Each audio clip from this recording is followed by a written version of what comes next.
Welcome to No Fugazee Podcast. I am your host, Cooley. Tonight, we have a debate between Nick Fuentes and Piers Morgan that we will be reacting to. Let's get right into it.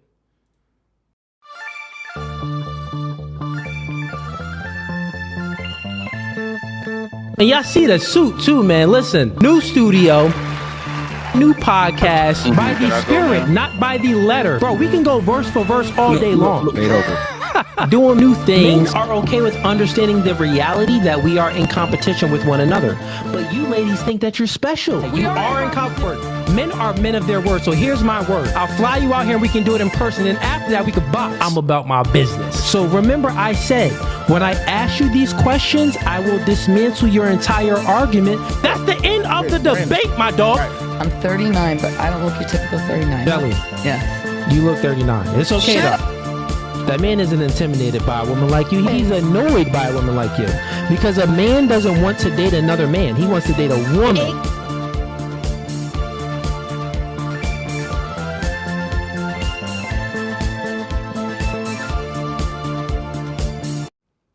All right, welcome back to No Fugazi Podcast. Once again, tonight we are reacting to a debate between Nick Fuentes and Piers Morgan. This actually was live on Piers Morgan's channel on Piers Morgan Uncensored just a few hours ago. Haven't even watched it, so I'm going to go ahead and watch it live with you guys together. And yeah, we'll get right into it. First and foremost, we got a few links in the YouTube description. First link is going to be to join a member. If you like the podcast and want to support the show, become a member. We got 3 tiers. First tier is Gang. Second tier is Hitman. Third tier is Mob Size. You join any of those tiers, you are welcome to the cookout. The next link in the YouTube description is going to be for one-on-one consultations. If you want to speak with me directly and privately, book a one-on-one consultation. And then we have all of our social media links in the description as well. So this should be an interesting conversation with figures like Nick Fuentes and Piers Morgan. Piers Morgan, he interviewed a lot of people on his show. Andrew Tate, all of the controversial figures he had on there. We'll see how this conversation goes. I'm pretty sure Piers Morgan is going to try to, put him in a hole. I'm pretty sure Nick Fuentes is going to have to try to expound and explain on many of his talking points that he made in the past and he continues to make in regards to all types of things, black culture, white culture, and also what's going on overseas in Israel as well. So that's something that we can look forward to in regards to all of those conversations. I'm sure race will come up as well and many other things. So let's hop right into it. And everybody that's tuning in, make sure you click the like button once you come on, man. A like is free. Support the show. Let's get into it. All right. 1 second here.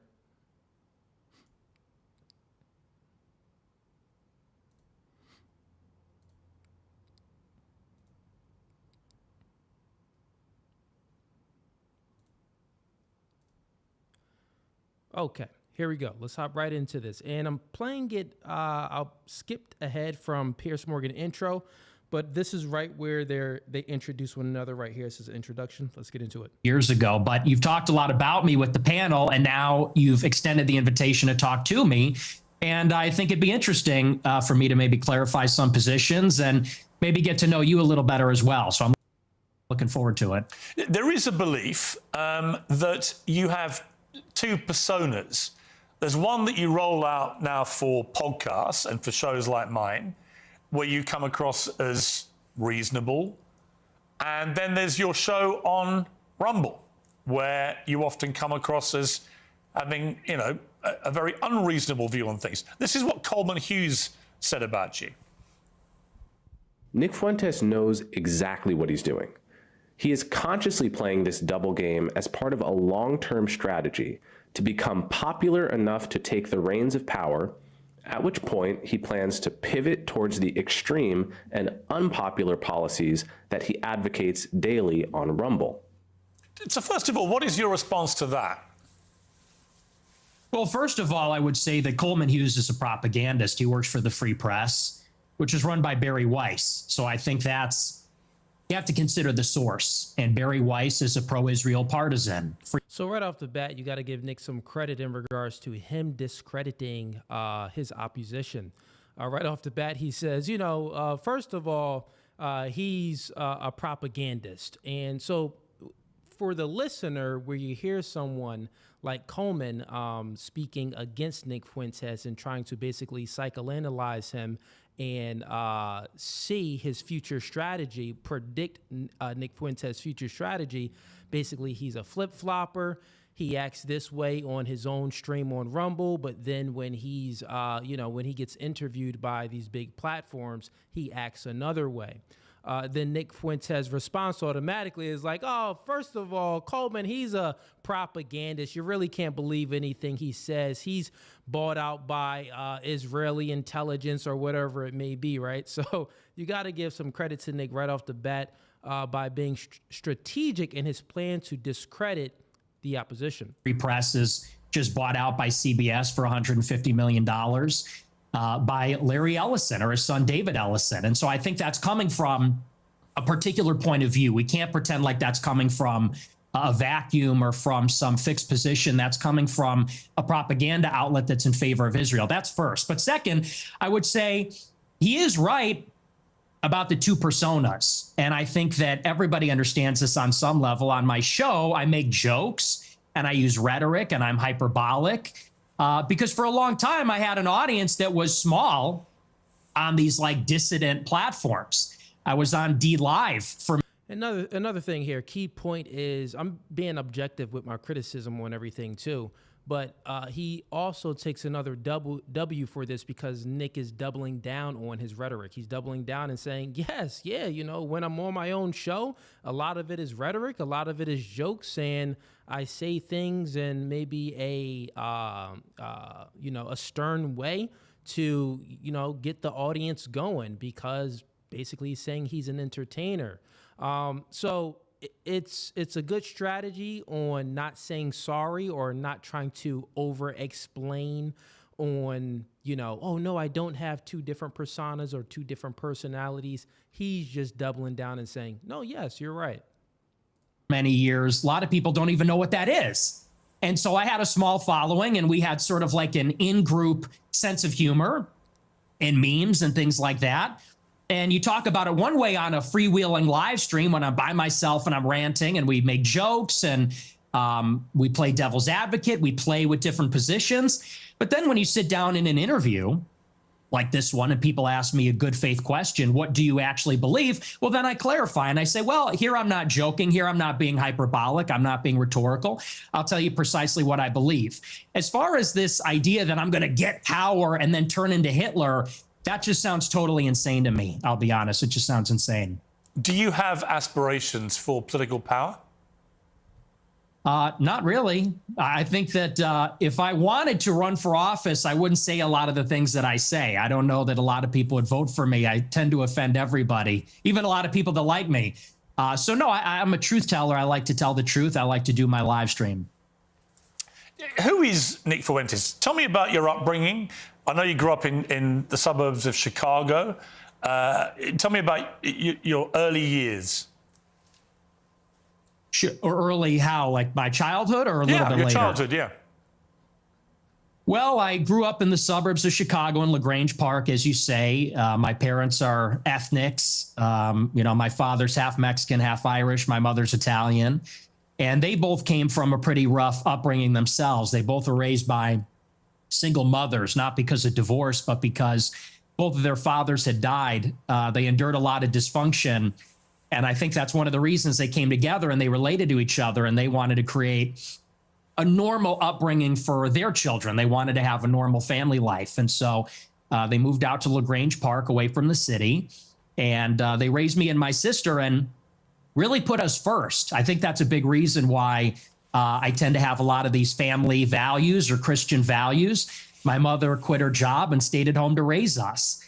And so I have a very close relationship with my parents, with my sister. We're a very tight family. And we grew up in a pretty idyllic town. And maybe we can sort of get into a conversation about politics from this. I loved my upbringing. My mom stayed at home. My dad was working. We're in a mostly white suburb in Chicago. I was maybe half Catholic, half Protestant. It was a baseball town. I played baseball for many years. In Chicago, we love our hot dogs. We have our baseball parade and get a hot dog. And so I love where I came from. I love the city. It's a working class city. I love the people here. They're very good, humble, down to earth, decent people. And I guess I had my political, not to jump ahead, but this is a big part of where my political awakening came from. I sort of left this bubble, if you could call it that. When I went to college in 2016, I went to Boston University and I read a lot of things online, and I realized the country does not look like LaGrange Park. It doesn't look like Western Springs or Hinsdale or Elmhurst. It looks very different. The country's undergoing a radical transformation because of immigration. And so I saw that and I said, this is not really a desirable change. I don't like the south side of Chicago or the west side. See, if I was Pierce, I would ask him a question. Is it about the way the country looks, or is it about like your community? You're going based off of, I was raised a certain way, and now currently, things are changing. It's, the whiteness of the town isn't really there anymore, baseball and hot dogs. Is it that, or is it the values that you were raised on, like the values in your city and in your country? Are you saying the values change, or is it just that people are changing? Which one? And that will be a good question if Pierce asked them that, to really get into the ideology and the thinking behind things. But I'm sure we'll probably get into some deep stuff here. Let's see. Or LA or certain parts of Boston, as much as I like where I came from. And I guess that's what made me an American nationalist. I said, I want to preserve my home and the things that are familiar to me and the things I like about my home, what makes it America. So that's a little bit about my background. I don't know where you want to go with that, but that's kind of where I came from. My first obvious question is, were your parents immigrants to the United States, or were their parents, or were their grandparents? In other words, at some stage, I presume there were immigrants in your family who came to the US. Is that correct? There were. I believe my mother was fourth generation and my father was third generation. So their ancestors came here on my mom's side in the 1860s, I believe, the first wave of Italian immigration. My father's ancestors, I think they came around at the turn of the century in 1900. So your view of immigration, and we'll get to the specifics about your views on immigration, are they not affected at all by the fact that if it wasn't for immigration, you wouldn't exist as an American? Well, I would certainly exist, but like you said, maybe not as an American. Certainly that's influenced in some measure. But I think that the kind of immigration that we had for a long time in the country, it's different than the immigration that we have now. And let's just say for openers, it's different immigrants. They're coming from a different place with a different culture, a different religion. It's not the same as it was. So first, you have a qualitative difference. My ancestors, for the most part, I have 3 European grandparents from Ireland and Italy, 1 from Mexico. They came from Europe. They came from a society where there's a common ancestry, there's a common religion, common civilization.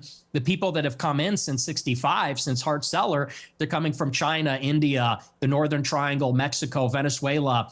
And so first, they're just different people. Secondly, it's a quantitative difference. There's way more, and it's an unceasing, always increasing wave. For the first 3 or 4 waves of immigration, you would have a major influx of immigrants and then it would stop. And then you'd have another wave and then it would stop. This one, it just keeps going up for 35 years and it's too many. So that's really where I would draw the distinction between maybe where I originate from.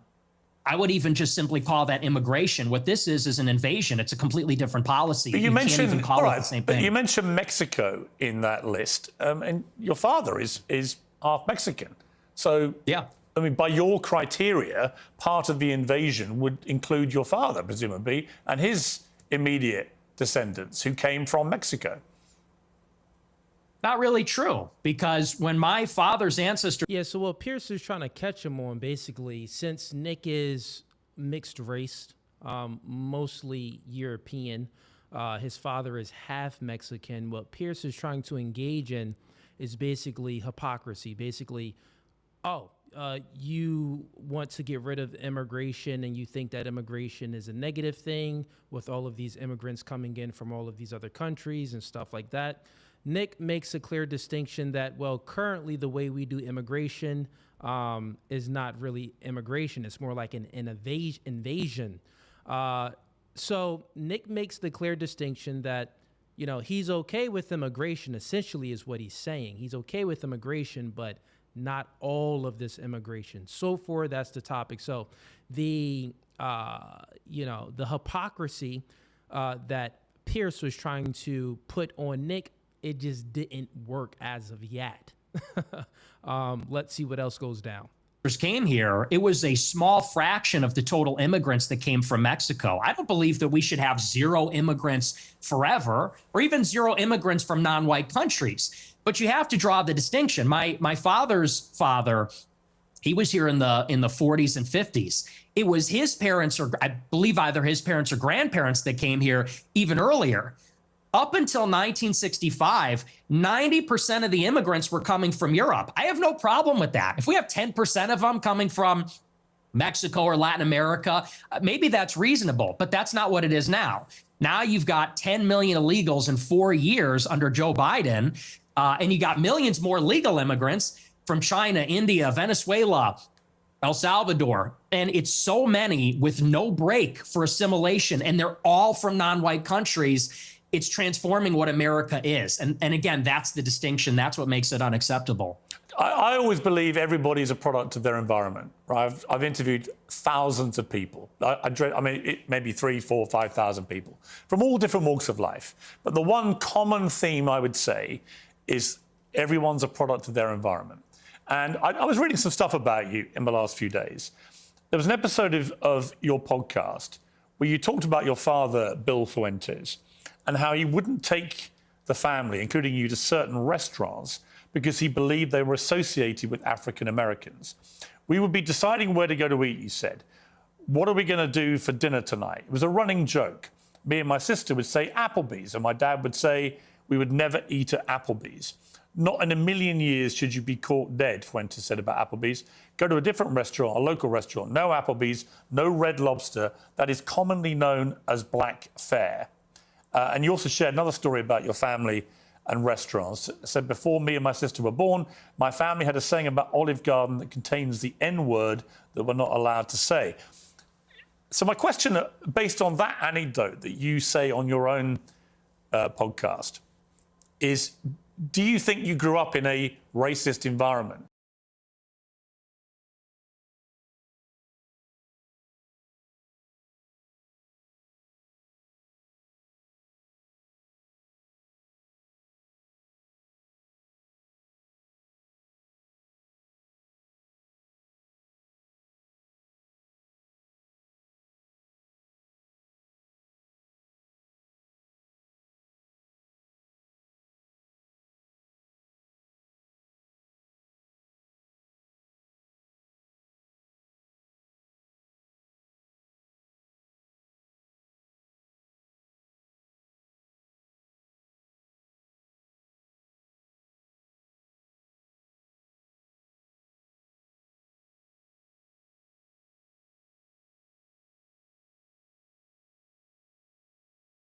That your father was inherently racist and that thought process moved to you? Well, I would say it's a new low. I've been attacked for being a racist many times, but to attack my father, to attack my parents based on anecdotes, I would say that's sort of a new low. Hang on, it's your anecdote. Yeah, but he's not here to defend himself. You are. And my parents are. You told the story. And I will. And I'll I'm defend not trying them. to ambush you. As I said at the start, Nick, to be clear. No, it's not an ambush. Nick, to be clear, I think I'm not understands. ambushing you. I'm literally reading an anecdote that you revealed on your podcast. It's you that's put it in the public domain. I know.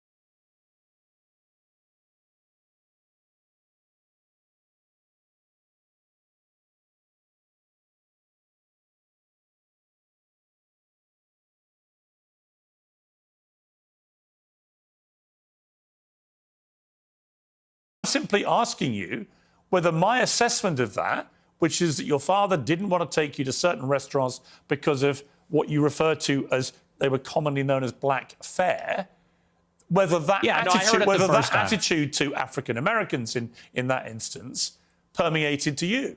It's a reasonable question. Yeah, no, like I said, I think everybody knows what that is, but I'll address it. I'll engage with it, and I'll defend my father from the charge of racism. Sure.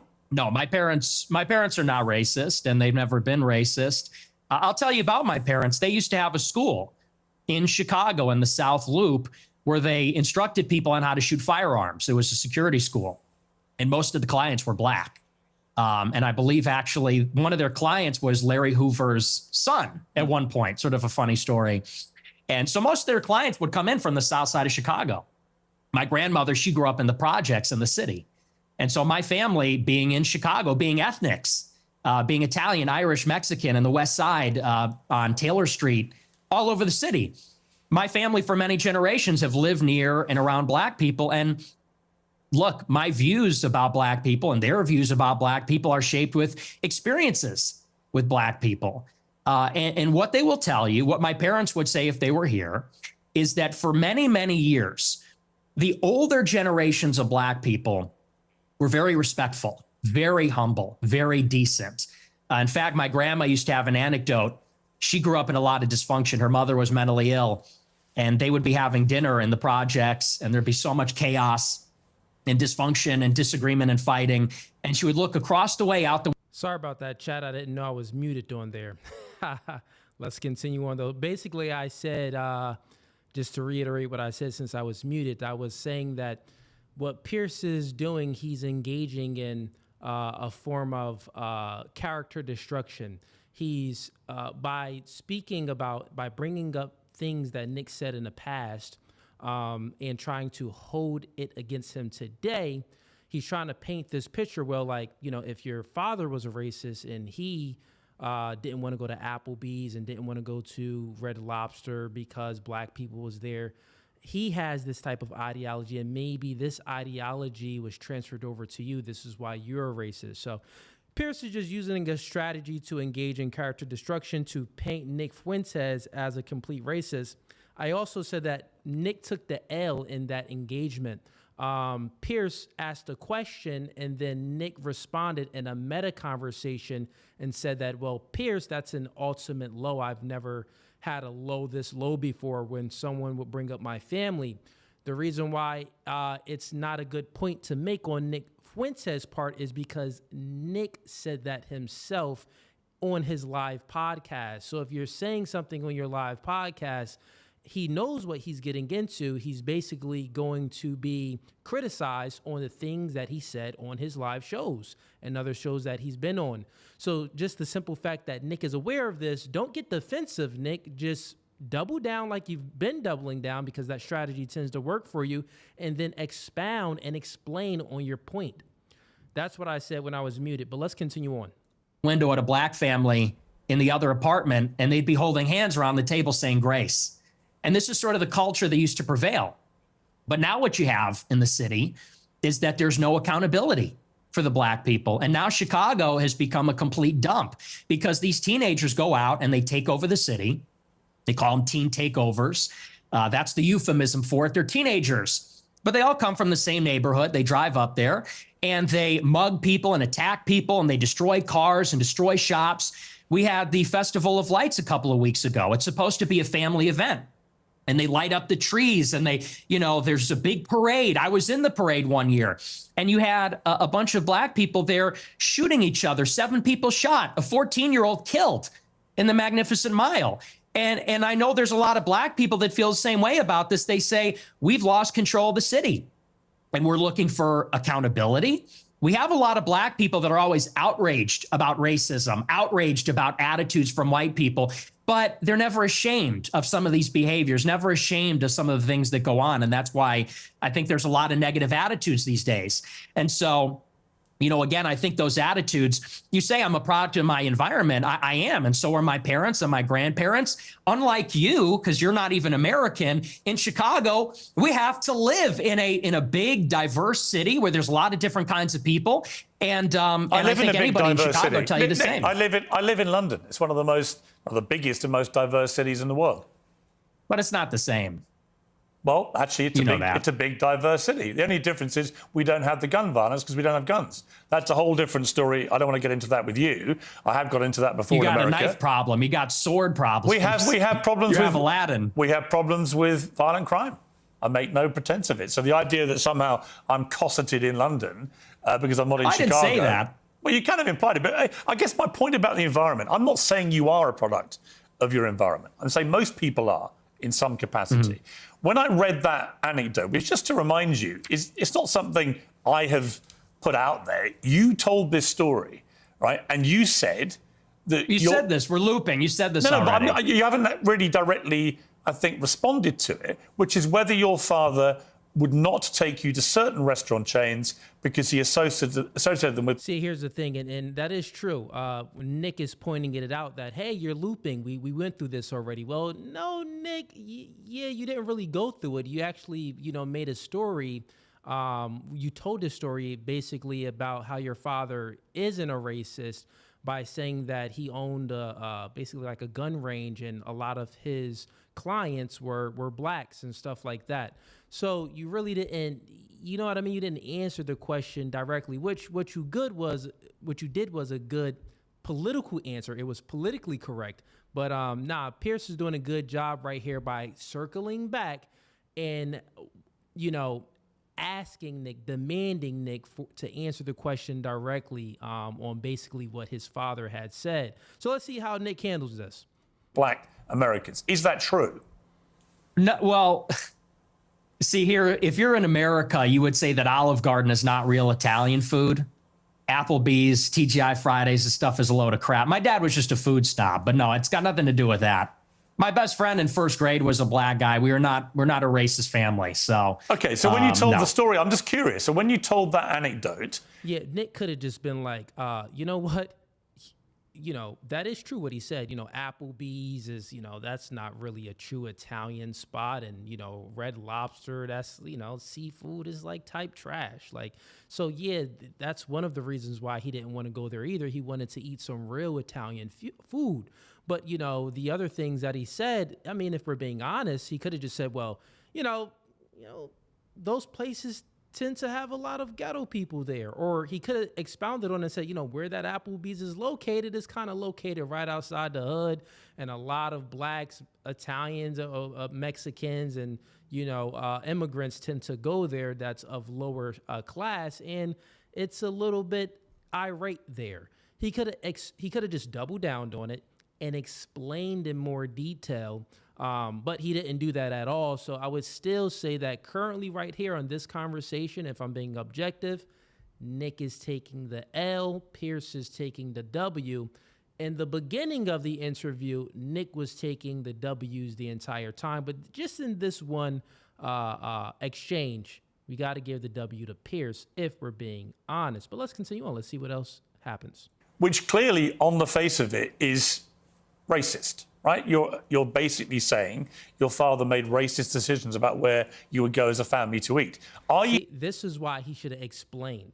Like, see what Nick faces like, wait, now you're calling my father a racist? Like, what?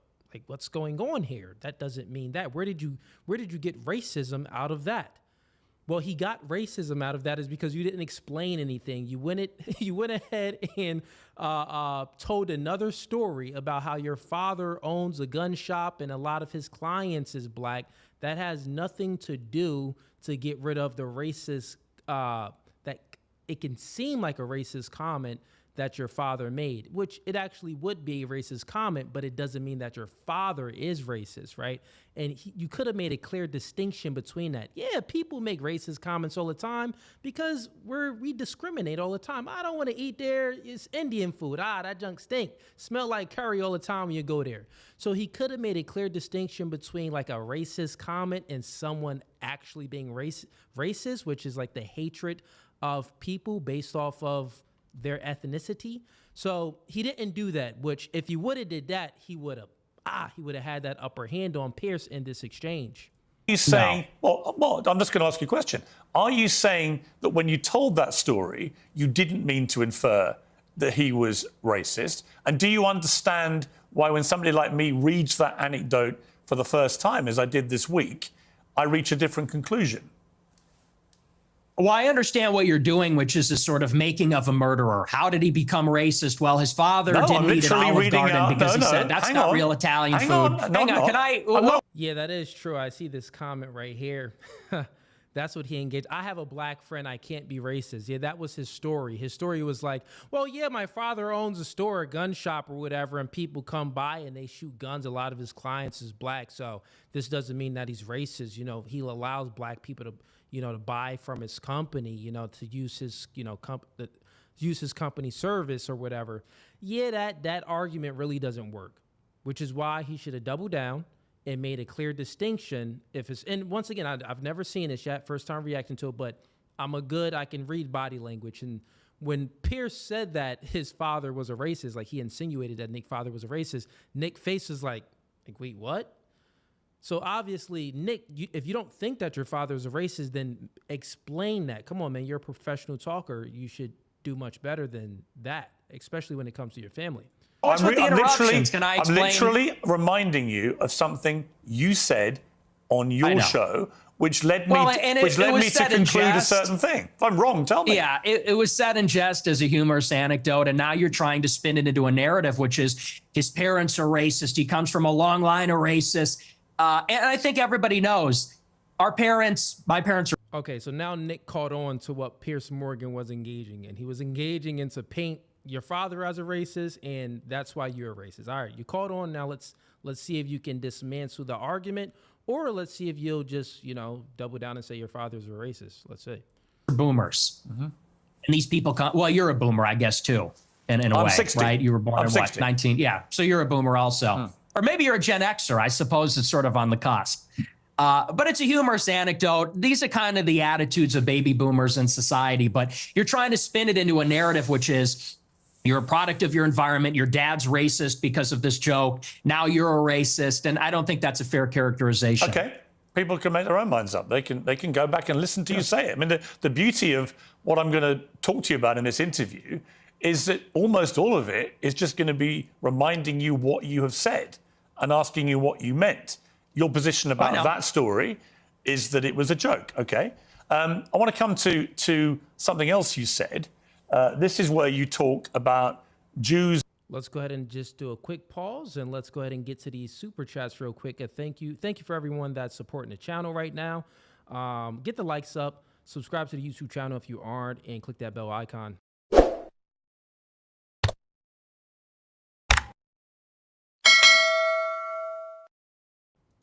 All right, shouts out to Courtney, sends in $5. Shout outs to Cooley.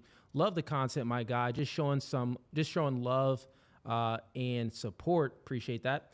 We got Wicked Dreams sends in $10. He says, "What's good, Cooley? I watched this and Nick did not make himself look good at all." Okay. All right. That's your take on it. Yeah. So currently, right now, it's a bit. It's still, uneven right now because what, Piers is engaging in it's a full internal critique, right? It's not like a actual debate like that, right? They're basically debating and having arguments on what Nick posted and Nick's ideology. So forth, if I'm being objective here, in the beginning, Nick was doubling down. And he expounded on his points and explained. He made clear distinctions on things when it came to immigration and invasion. So that was good. Currently, right now, Piers has been picking him apart a little bit when he brung his father into play. I don't think that Nick was fully prepared for it. But, things like that happen, man. We ain't perfect, right? All right. Let's get over to... We got Zandal sends in $2. Missed my gang 3 streams without me. Yeah, Zandal, you missed the last stream that we did too. Just this past Saturday, we did a girl show. Had 2 chicks that came on, and it was pretty interesting. We got Wit Kid Dreams again. He says, since it's $10, says, I think Nick did a little bit of trolling too. Okay. Yeah. So far, I don't see any of the trolling as of yet. We got Tyga, since in $10, says, hey, Cooley, do you know what a Wang Hef is? A Wangef? Wangef is? No, not really too sure what it means. Is it referring to something white? It probably is. Like, is it a wankster? A white person that tries to act like a black person or tries to act gangster? I don't know. Tyga, you let me know, man. Not sure at all. We got Alex sends in $2. You're muted. Yeah, this was when I was muted. I unmuted myself. Thank you for that. Thank you guys for letting me know. We got Wicked Dreams Again sends in $10. He says, dang, Cooley, you are muted, and we know you're spitting facts. Yes, but I did restate all the points that I made when I was muted. Let's get right back into this stream. Women and blacks. Let's just take a listen. They're always coming up with, no, it's not the Jews. No, it's not women. No, it's not blacks. It's actually really complicated. No, it fucking isn't at all. Jews are running society. Women need to shut the fuck up. Blacks need to be imprisoned for the most part. And we would live in paradise. It's that simple. Okay. Would you like to clarify what you meant there? That's all true. That's 100% true. Everything I said in that clip is true. Including that blacks need to be imprisoned for the most part. Yeah. Yes. Okay, so right here, what Nick did, he doubled down. So it's a clip.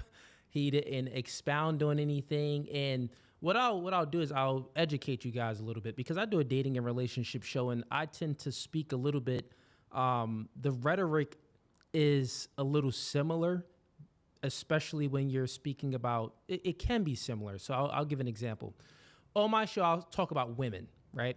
And I may talk about them in a monolith, but I kind of got away from that. Like when I first started doing my podcast, I forgot to use the word in general and things like that, to say, most women or use the word some women and stuff like that. But what Nick engaged in, he's speaking in a monolith way, like all black people, because he says the blacks, he says this, he says that. So you need to really expound on that. And Piers asked him, do you really mean that? Nick just said, yes, he did not expound on that. I think he may expound on some things and give some more insight into it, but you need to make a clear distinction and be very specific on the types of black people you're speaking to, on the types of, like, even in my case, on the types of women I'm speaking to, especially if I'm speaking about single mothers and things like that too. We're speaking about specific single mothers, specific women and stuff like that. If we're speaking about, like, it's not in a man's best interest to date a woman that's, on a stripper pole or a single mother or these things like that. And then you expound on it. Well, why not a woman that's on a stripper pole? Because, could there be a woman that's on a stripper pole that's a virgin? Yeah, it could be, but the probability is extremely low. So if we're speaking about probabilities, those are the type of women you want to avoid, because they tend to have bad behaviors, they tend to be promiscuous, and they're going to be a headache for you in the long run. Those type of women would just be recreational use only. Same thing for single mothers. Generally speaking, single mothers, women are the ones that divorce the man.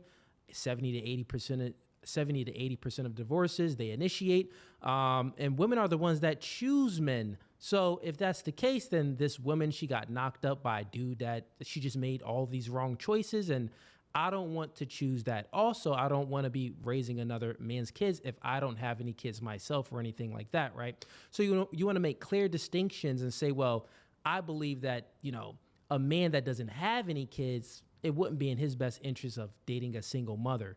That makes a clear distinction between what you're speaking about, so it doesn't cause any hypocrisy. That makes a clear distinction if you're speaking to girls on a stripper pole and stuff like that.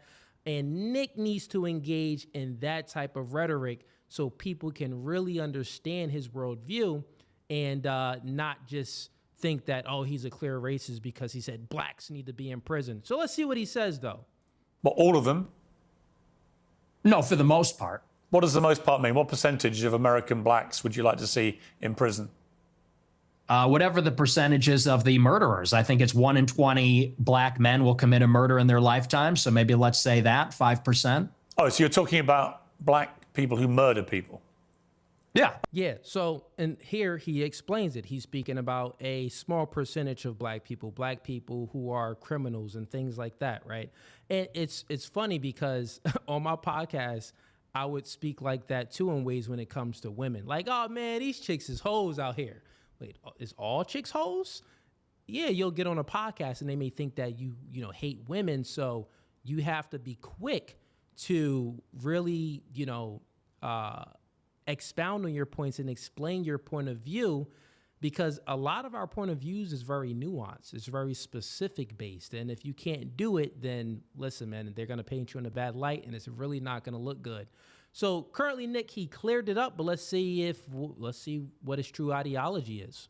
Oh, absolutely. Yeah. But you didn't say that. That's You the just crime said problem. blacks need to be imprisoned for the most part. You didn't clarify that you were talking about black murderers. Right. No, you're right. That's a good Okay, so there, I see what you're saying with Kid Dreams. That was a little bit of trolling. I see what you said. addition to that. That's a great point. You think But this isn't anything to troll about, right? You're on Piers Morgan, a huge platform. How old is Nick?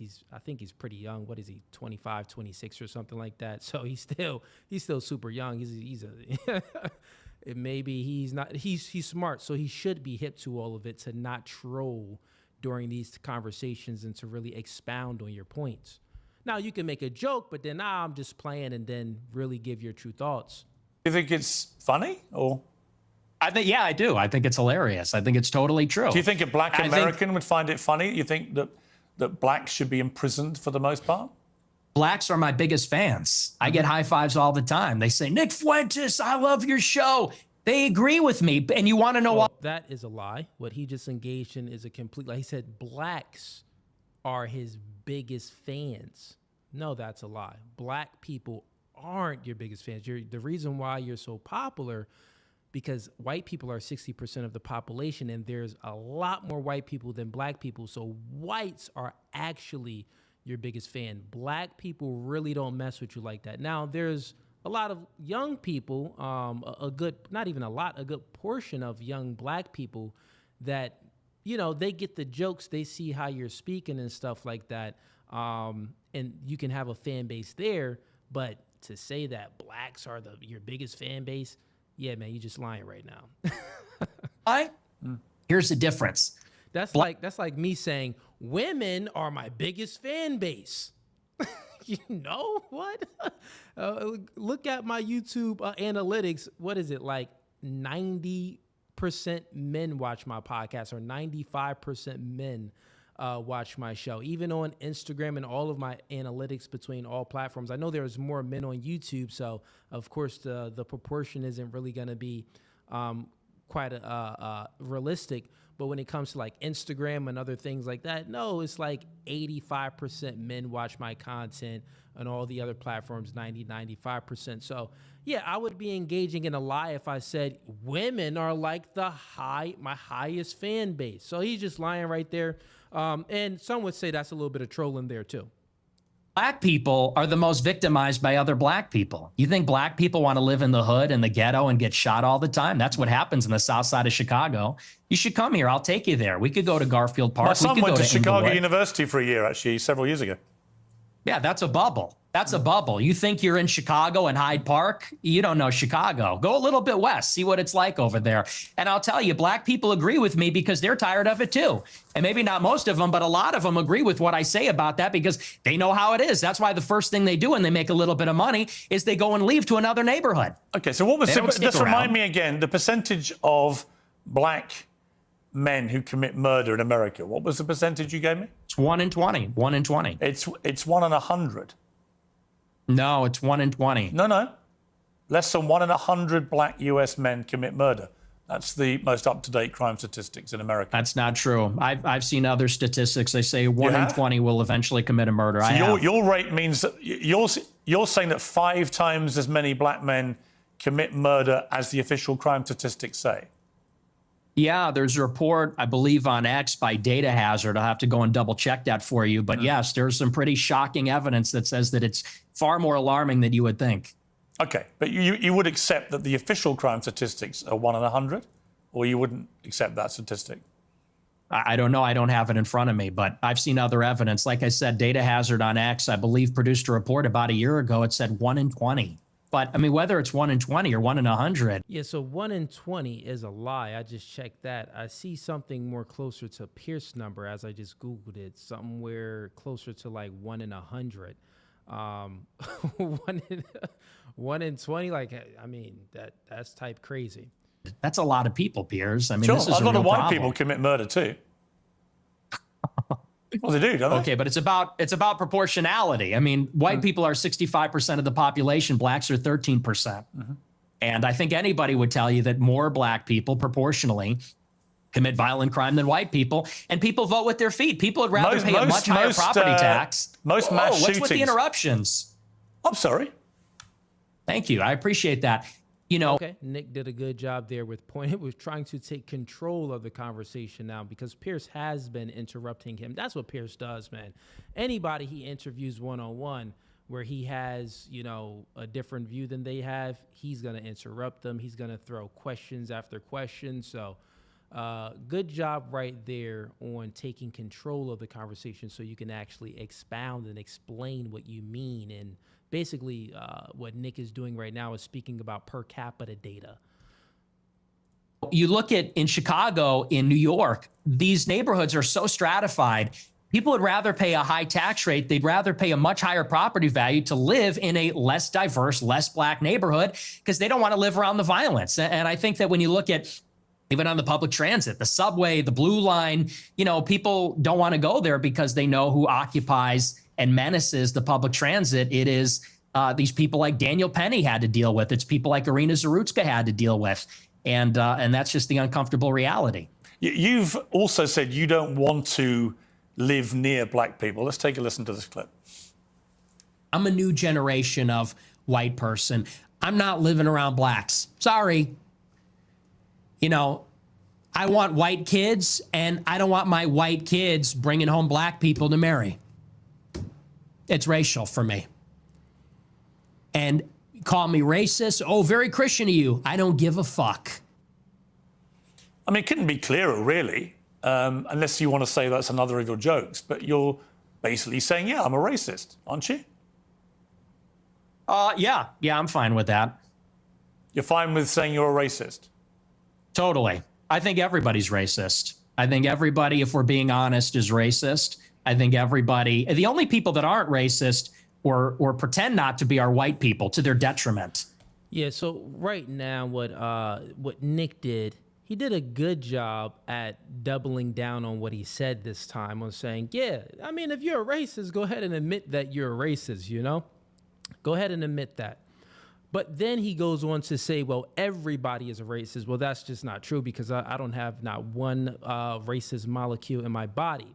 Now, this doesn't mean that, we all don't have, we're not prejudiced. Yeah, everybody is prejudiced to a degree.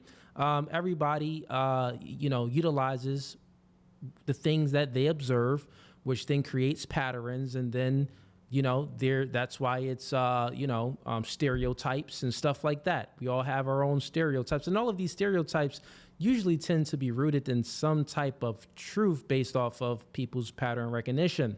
So he has to make a clear distinction between those two. Like, if you're just a racist, then you're just a racist. And as a Christian person, to be against interracial dating, then that would be, is it hypocritical or are you just wrong? It's one of the two. Maybe you're you're not really engaging in hypocrisy. Well, yeah, you are, because by saying that you're a Christian and then going against that, then yeah, that would be it, because God judges you, by the Spirit, not by the color of your skin. And even there's many passages within biblical scriptures that tells you to stay away from people or don't date people where their values are different, right? Where their values are different and their beliefs are different. Those are the type of people you want to stay away from, not the people that they're just a different ethnicity, but when their values, their beliefs, and their way of life is totally different and is totally not of God, then you want to avoid the degeneracy in those cultures and with those people. But as far as just ethnicity, I would ask them a question and say, well, what if you got older and your daughter got in a relationship with a black guy, but this black guy shared the same exact values that you share? Would that be okay? And he would double down, and there's no problem with that, though. I actually wouldn't say that part is racist. I would say that part isn't Christian. Two different things, right? So you can be a father of a daughter. You can be a father and have a daughter and, wouldn't prefer that your daughter date a guy of a different race. That's not necessarily racist. That just means that maybe you want your grandchildren to look like, your children. But when it comes to Christianity, that wouldn't be Christian because you're prejudiced based off of the ethnicity. So it doesn't mean that you have the hatred for that ethnicity, though, because that's what I think racist is. Like, it's sticky waters there. It's sticky waters, but not Christian, but most likely racist in a way of being prejudiced. Yeah, that's what I'll say. Everybody else is racist. But earlier in the interview, you got aggrieved at the idea that your father was a racist. You wanted to make emphatically because sure he's not. Because my father doesn't share my same views on that. So he's the exception to the everyone's a racist. Well, everybody's a little bit racist. You're right. So maybe everybody. The difference is you're attacking my father. And that's the thing when I'm psychoanalyzing this and observing a conversation. They're both using the word racist in different ways. Like Nick uses the word in a very broad way to basically if you discriminate, if you're prejudiced, any of that. Nick kind of uses the word that way. And then Piers uses the word like the hatred of people just solely based on their race. So if I was Nick, I would have caught on to this and I would have said, well, Piers, what's your definition of racism then? What's your definition of a racist? And then we just may find out that we're talking past one another. But I would say that, no, Nick made it clear and he said that he is a racist. And so far, he didn't expound on any of his points and break it down like, well, I don't hate black people, but maybe I'm just prejudiced. Maybe he will say that, but let's see. He get fired from his job. I'm not attacking your father. You are. No, I'm not. I don't know your father. And to be clear, I have no knowledge about him at all Well, then let's leave him out of it. Well, leave him out of it if you don't know him. Hang on, Nick. You put that story into the public domain on your show. I'm simply reminding you of what you told everybody, millions of people, about your father. If you now want to retract it, fine. If you want to say it was a joke, which is what your position was earlier, fine. But I'm allowed to put to you things you said publicly. That's not unfair. That's not me targeting your father. You put that story about him out there. You know what you're doing. You know what you're doing. I'm asking you about a pretty shocking anecdote, which to me looked like you were saying your father made decisions about where you as a family would eat based on skin color of people who worked at these places. If you say, or use them, if you say that is not what you meant, that's fine. You can respond any way you like. But the idea I can't ask you about it without you saying I'm attacking your father is ridiculous. Well, you are, and you know what you're doing. And there's a political culture in America where if you have the wrong views, you get fired from your job. And my father has a job. And if you go on here and say you charge him with racism or something, and I'm put in a position where I don't look like I'm sticking to my guns if I don't say my father's a racist, you're putting him in jeopardy. And he's not here to defend himself or explain his views. And it's very low. And I think you know exactly what you're doing, and people can see what you're doing. I'll defend my views. And I think that, so let's leave him out of it. Let's just not talk about my father because my father isn't here. I'm here. Okay, well, then do you accept that you shouldn't talk? Okay, listen, that's fine. But then do you accept you shouldn't talk about your father on your show? And you shouldn't tell... Absolutely not. Absolutely not. So it's fine for you to put a story out there which would make most people who listened to that story or watched it at the time on your show conclude that he was racist. It's fine for you to do that, but if I then ask you about it, I'm the one who's being unfair and I've crossed a line. Is that what you're saying? Yes. Okay. Yes, you're That's being fine. malicious. Okay, that's fine. Yeah, so, Pearson, this little exchange, now if we go back a little bit, Nick won the exchange on the per capita. In this exchange, we would have to give it to Piers because Nick really didn't make a clear distinction on his father views and on his views is because Nick is, basically saying everyone is racist and, he's using the racist term very broad, right? And he could have made the clear distinction. Well, he did say that, his views is different than his father's. I would give him that, but expound on it. You got to explain a little bit like how your views is different than your father's. Really then give us your views because like you said, everyone is racist a little bit. You said all of these different things and what you said your father said, oh, I don't want to eat at Applebee's. There's black people there. It seems real similar to your views, right? So if there is a clear distinction, make the argument. That's fine. Listen, people are watching this live.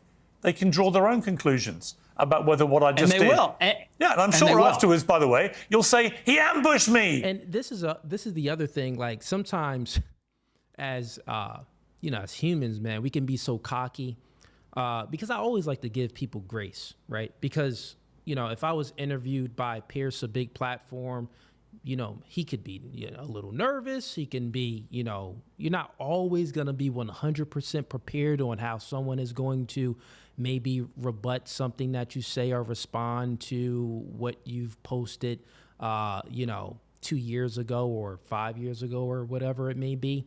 So I'll give a little bit of grace there. But the other thing is he should be a little bit more aware of what's happening here.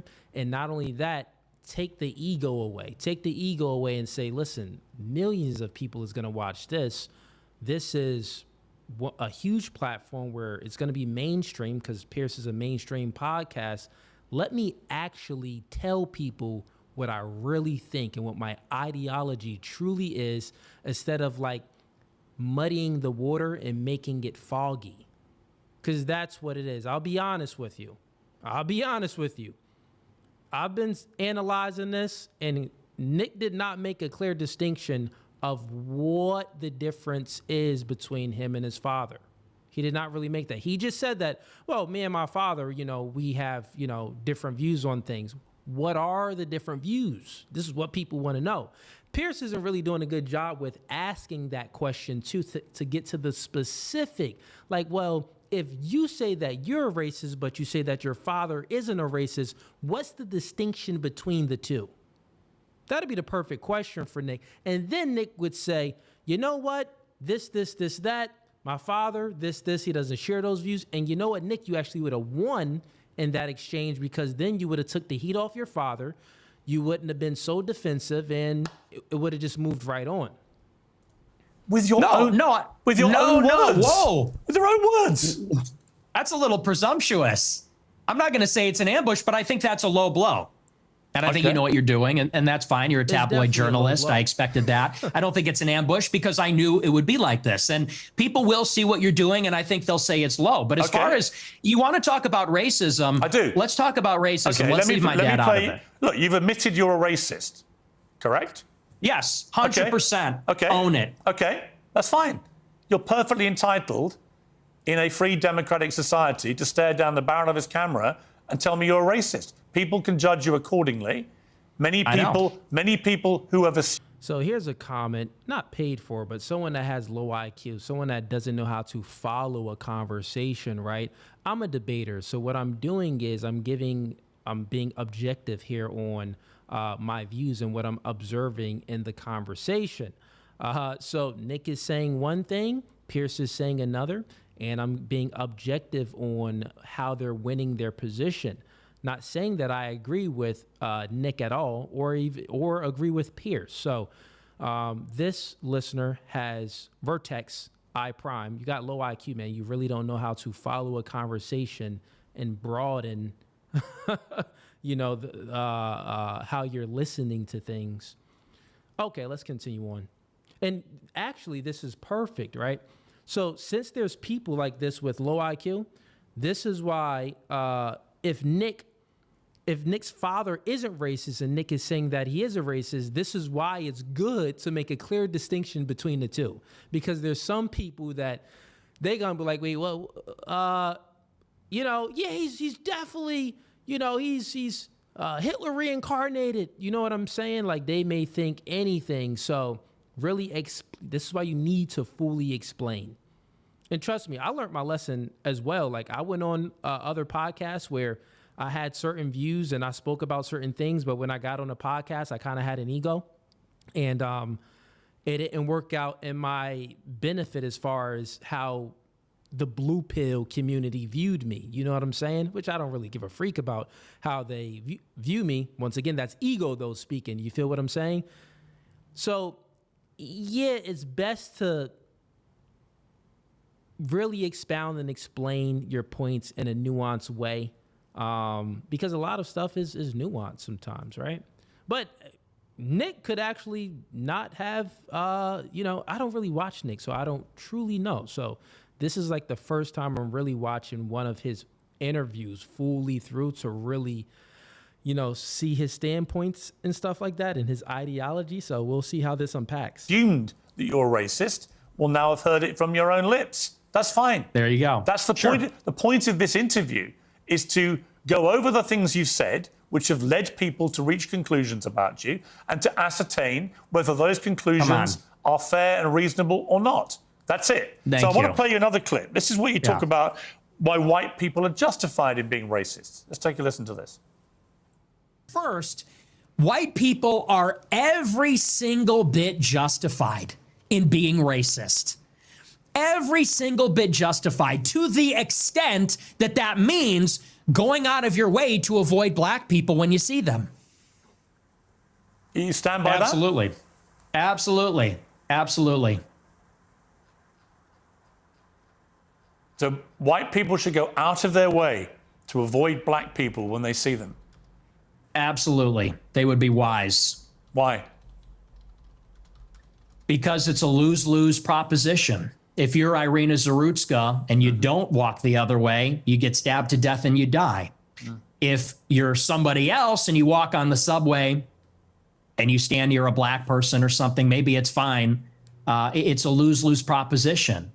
So no, I think that white people have been beaten into submission, that we're afraid to tell the truth about it. And the truth is that when you go into these major cities like New York or Chicago, I believe she was in North Carolina, there is a menace, which is young, black, adolescent men. They're extremely violent. And we have been told that we have to pretend like they are every other person. We have to be colorblind to that. And we're supposed to go and be in the midst of all this danger. And I think that at this point, it's gotten out of control. You look at the BLM movement, they said that the reason that black people, are violent, or the reason there's crime, is because of police brutality, or redlining, or all these other things. They said we need to get rid of the police. We need to defund them. And a lot of cities did. A lot of cities like Chicago, for example, the police changed the rules of engagement. They don't chase them. It's not a felony if you steal a certain amount of merchandise. They won't chase them on foot. And now the city's totally up for grabs. And now, whether you're in the Gold Coast or whether you're on the Mag Mile or you're in the worst neighborhoods in the city, you might get shot, you might get mugged, someone might run up on you. And I tell my followers, it is better to be perceived as racist or racist and walk the other way and maybe keep your life than to say, I'm a good anti-racist. I don't mind that this person's making me uncomfortable. Maybe he's looking a little froggy. I'm going to sit down because I'm a good person and get stabbed, mugged, whatever. And by the way, this is a strategy. They call it the friendly stranger. There's a crew of them. They do this in Chicago. They stand outside bars, black people. They approach strangers. It's a robbery crew. And they pretend to be a friendly stranger, and then they mug them. And stupid white people say, oh, hi, yeah, nice to meet you. They grin, they laugh, they put up with the nonsense, and then they get mugged, or worse. Sometimes they get executed. And so as a white person, how do you feel about mass shootings at school? I think they're bad. Who do you think commits? Okay, so real quick, Pierce is asking a question to try to catch him in like a contradiction or some hypocrisy. I see what Pierce is doing there, but let me give you my ideas on so far from what Nick said, right? So he basically says that white people are justified, to be racist, right? And he uses a lot of points to expound on his position by saying that, look at the white woman on the train that got stabbed by some random black guy. Look at look at all the things that's happening in Chicago. They even are strategic. It's called a friendly stranger. They'll go ahead and act like your friend, but then they'll rob you and stuff like that. So white people they are justified to be racist. Well, Nick, if we use your same logic, right? We would have to say that black people are justified to be racist. Black people are justified for all of the BLM riots. We would have to say that all of those things are justified because of, look at the years of slavery, look at Jim Crow, look at the KKK. The KKK fully dismantled Black Wall Street. The KKK was hanging black people all the time. And the government really didn't even do anything to the KKK. Like it just kind of turned a blind eye to it and basically let it happen throughout America history. So, like, if we use your same logic, well, all the things that happened in the past, it makes sense for black people to be racist towards white people and not trust them, and also to be violent towards them, since they were violent towards your grandmothers and great grandmothers, right? Like, with your ideology, we would have to say that black racism is justified too. But over here, I don't think that that's the case. I don't think that any racist acts and racist ideology, actually racism, is justified, because it's the pure hatred of people solely based off their ethnicity. So those little examples which you use, Nick, I don't think that was, I think it was dumb. Like, you're much smarter than that. I don't think that, what? Like, if you were sitting across from me and we had this discussion, I would say, well, please point out the distinction between your ideology of white racists currently today and the black people and the, atrocities and crimes that they committed due to white KKK and a systematic racism and all of these things. Now, currently today, there's not really systemic racism, like actually systems and government and laws that's holding black people back. That's not the case, right? I'm not one of these victim mindset type individuals. But I would point out something that's very obvious here, that the same ideology that black people have, that are the victim class, right? The victim black people that think that, oh, the white man is oppressive, the white man is bad, they held us down, Jim Crow, redlining, all of these things for many years. Even in the 90s, we couldn't get loans from banks. Even in the 90s and early 2000s, if they found out that you were a black person and you owned a home, if you had black pictures painted up on your black pictures in your home, and the appraiser would come, they would, lower the value of your house because, a black person owns it. You get what I'm saying? What about all of that racism? So obviously all of that happened in the past years. Then, yeah, I should be racist towards white people. Freak these white niggas. Freak these white people. Yeah. You would have to say all of that rhetoric is justified. Oh, when white people say, pull yourself up by your bootstraps. Pull myself up by my bootstraps. You've been putting your foot on my neck for years. That would have to be justified. Now, once again, I'm not for these black people that speak like this. I think that they have low IQ, and I think that they are victims, right? I'm totally against it. But we can say the same thing about Nick's ideology, right? We can say the same thing. Wait, bro, Nick, were you ever a victim of, black crime and all of this stuff? No, you were never a victim at all. You're reading some statistics and stuff like that, but have you ever truly had a bad negative experience with the black person? No, you haven't. You haven't. But I can even speak about my own anecdotal life. I've actually encountered many many racist people. I've been pulled over so many times for DWB.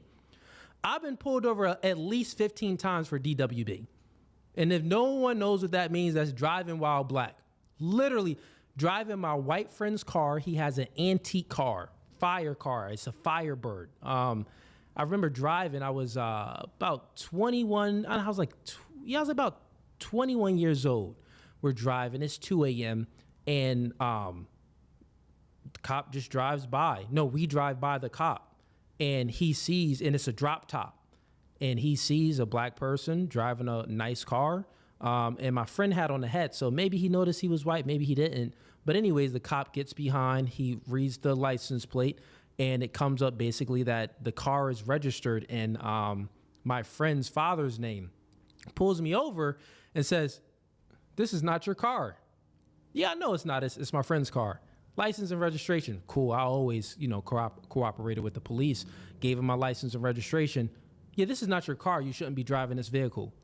Well, what do you mean I shouldn't be driving the vehicle? The cop literally made my friend call his father, and the father had to come get the car because who knows why? It didn't even make any sense.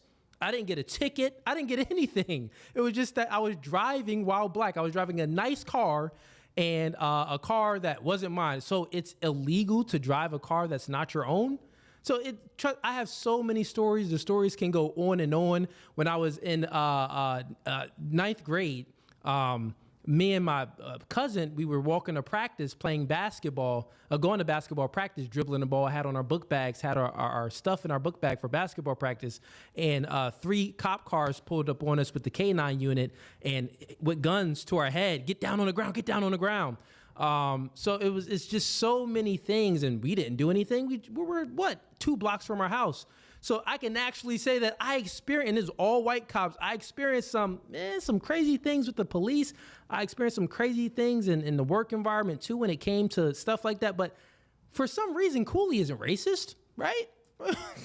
But with your ideology, I actually should be racist. So this is the type of thinking that I do not agree with Nick on, and or I don't watch him that much. Chat, let me know. Maybe he explains better in this video.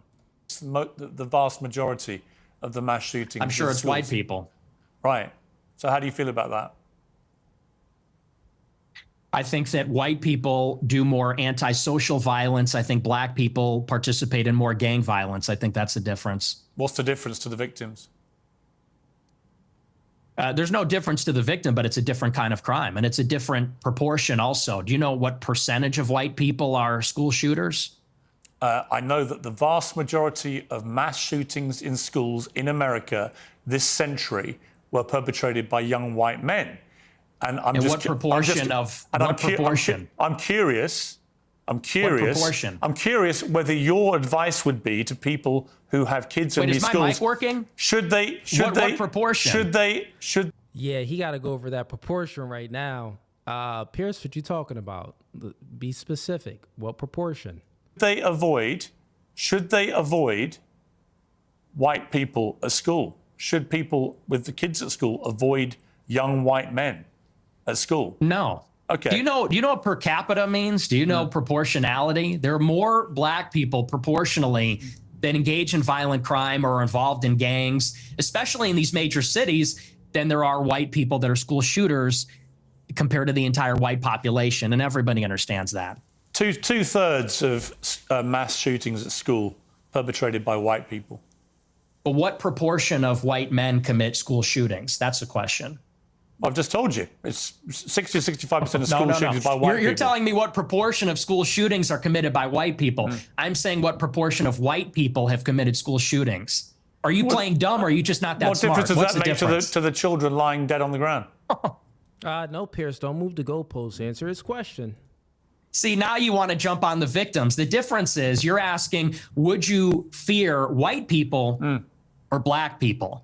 And that's the difference. The difference is in terms what I'm saying of to you is by your logic, if we now have agreed that the vast majority of mass shootings in schools are committed by white people and predominantly young white men, then presumably your advice would be to avoid young white men because they perpetrate these massacres. But it won't be because they're white, right?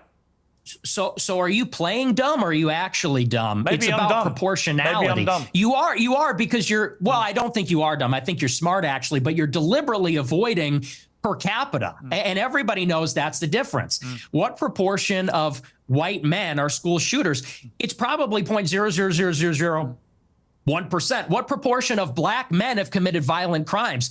It's probably like 5%. I don't know what it is off the top of my head. Yeah, so Nick is making a clear distinction that the probability is higher to be around someone or to encounter a black person that committed the crime rather than a white school shooter. And I would say that is true. He's making this point. I don't think that Piers actually knows what he's speaking about when Piers knows what Nick is speaking about when Nick is talking about per capita and probability. But Piers just doesn't really want to engage in it. He doesn't want to bite the bullet. I would say Nick wins this argument here. He wins this encounter here. But it's very high. And I would add to that, even as it concerns schools, why do you think parents pay a super high property tax to live in a school district where there's white people? Because they know that if they go to the black school, it's going to be the Bloods and the Crips. It's going to be gangs. It's going to be, you talk about school shootings. Nobody talks about all the school shootings that are committed by. Yeah, so if Nick is cooking them right here, fully cooking them on this part.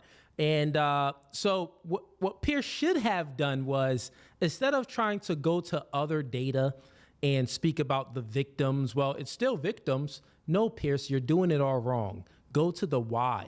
If you would have went to the why, you could have fully defeated them. Like if I was engaging with Nick, I would have went to the why. I would have asked Nick a question like this. Same question that I asked Just Pearly Things too when I was on this other podcast. And no hate on Just Pearly Things at all. Nothing against her at all. Actually, it was my first time speaking with her when I was on that other podcast.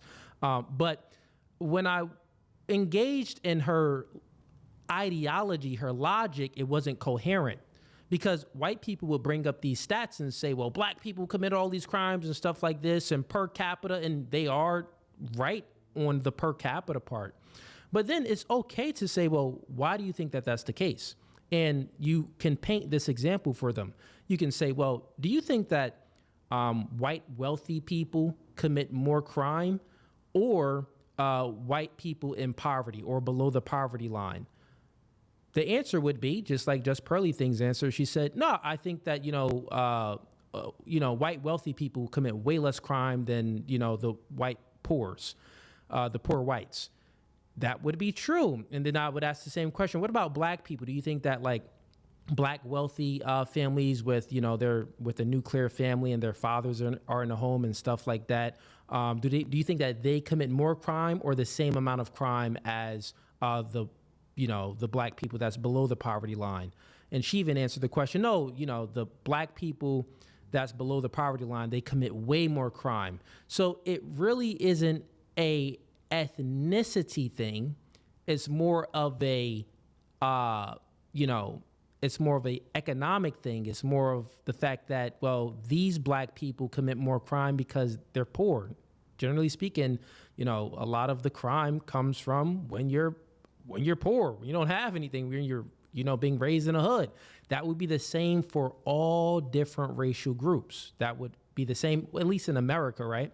And there can also be other factors too, as far as, the financial status, but also culture plays a part in that too. So I would say culture, the traditions that your culture has within it, then also how much you make, like your standard of living, right? If you're below the poverty line, there's more crime tends to happen no matter what ethnicity you are, in America at least, right?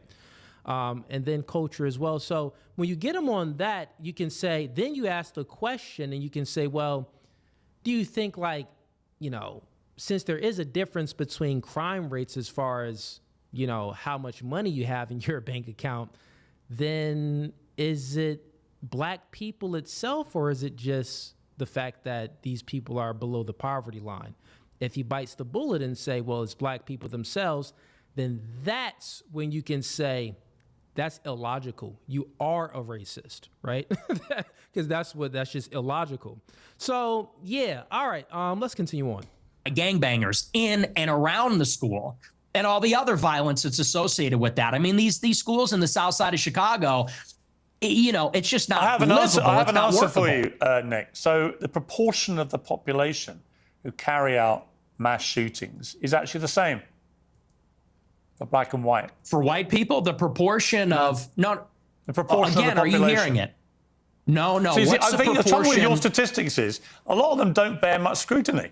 We have a bunch of fact checkers checking all this in real time. Because Look at this comment here. Someone says, and they didn't send in a super chat, but I'm going to bring it up on screen. And I would actually have this person up on my channel right now to engage in an open panel debate. If you do want to engage in an open panel debate in regards to this, please come on in. I'll go ahead and send you the link personally. He says, nah, it's skin color that's the fundamental causal factor for crime, right? If you're serious about this, or are you just trolling? But if you are serious about this, please come on up. I'll engage you in this debate and I'll fully, obliterate your entire worldview. Because if that's the case, then bro, white people as a whole committed way more atrocities than any other country. They colonized almost all of the world, or half of the world, let's say, right? Colonized a lot of Africa, colonized the Americas, colonized all of the Mad Islands. But so many people did a lot of, did Asians really? Yeah, Asians was wilding. A few thousand years, not even a few thousand years ago, probably like 800 years ago, maybe 1,000 years ago.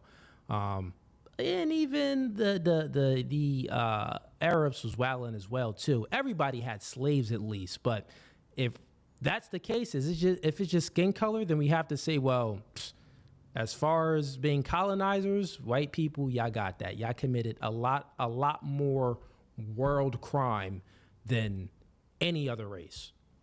Any other race, as far as we can go back and record the history and have records of stuff, that would have to be true. So, yeah, man, if you're serious about what you said, I'll have you on up and we can have a spirited debate back and forth.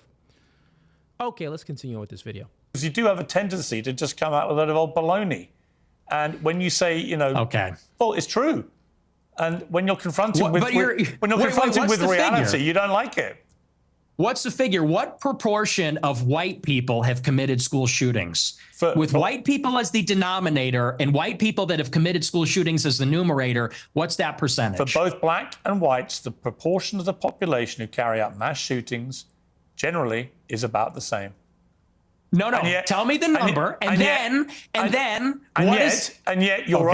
the only focus of your attention is the black shootings, the black crime. All right, let's pause it. Do a quick pause for the calls. We got another comment up here.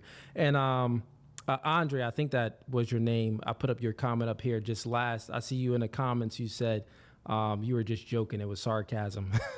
And if it was, that's cool. But if it wasn't, this is what I do, man. I do open panel debates all the time. But let's read this one. It says, it's a fact, Cooley. They did an analysis. Race, not poverty, is the highest correlate in regards to crime and stuff like that. So one, show me the data point, and then you would actually have to prove it. So is it specific to race? Like who's gonna commit the most crime? Is that the case? Then you would have to it would have to be some type of biological research and some type of gene within the black person to say, well, yeah, they have this crime gene, because that's what you're saying. Like, do black people have a crime gene, or do whites have a crime gene? Is that the case? Because there's no other way that this can be factual. And since I know the facts and there's no such thing as a crime gene, or there's no such thing as a gene that gives someone a higher propensity towards, evil types of violence, then, I would just have to say that you're a liar and you don't know what you're speaking about. But let's continue on. You don't want to live around black people. You want to avoid black people. You don't want interracial marriages or relationships that may produce black people. And yet, when I point out to you that there are many parts of crime in America where actually there's a majority of white people that perpetrate them, you don't care. You don't have any interest in that. It doesn't exercise your mind. Maybe because no one's buying this. This kids. argument lost. No one is buying this. Everybody understands per capita, and people can even see what you race ahead and say, well, we're comparing the proportion of white and black school shooters. I said, no, compare the proportion of school shooters that are white versus violent criminals that are black, because that was the basis of the monologue, is that you're very likely, if you encounter black people or a young black man in the city, that you're going to be the victim of a violent crime, of a robbery, a mugging, a car theft, a carjacking, or a murder. That's the difference, and it's about proportionality. And everybody sees past that because we all live in reality. You want to talk about product of your environment. People that live in New York, Chicago, LA, we live in reality. We live in this environment, and we see what it's like. And the threat, the danger, in terms of probability, it's not even comparable. And I would say this to your point. If you're in a high school and truly, if you see a white person who looks like a little autistic, he's got the SSRI stare and he reaches for a backpack, people joke and say, run. Similarly, if you see a jalopy pulling up with a bunch of black people in it and they got their pants around the ankles, you're going to run also. And I'm saying the same thing. The difference is, the latter happens much more often. It's much more common. You know, in Chicago, there's like 10,000 carjackings and car thefts every day. It's in the thousands. It happens all the time. How many mass shootings committed by autistic SSRI white people? I don't even know. I mean, it's probably in the single digits in the last decade in this city. That's the difference, and everybody knows that. But you're really just trying to carry water for liberal ideology. It's an ideological position. I'm really not. Yeah, so Nick won that position because he came with Piers is he does understand per capita.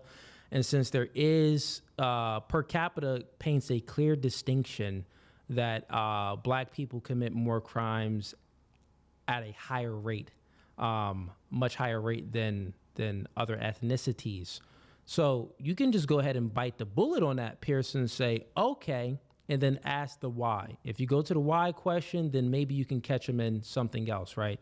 But on this, man, you just look either uneducated or you look like Piers is looking wild right now.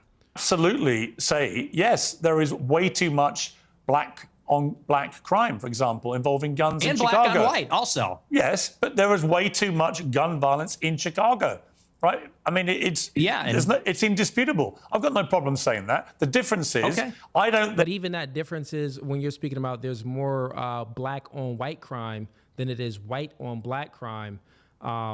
If you're just speaking about pedestrians, yeah, I can look up that stat. I looked up that stat already. We can say that that is true. But if you go to the why, it's because there's actually less black people that would live in poverty white areas, meaning that where the majority of the area of the community is white, but they're below the poverty line, like it's ghetto, trailer park, trash homes, there's less black people that live over there.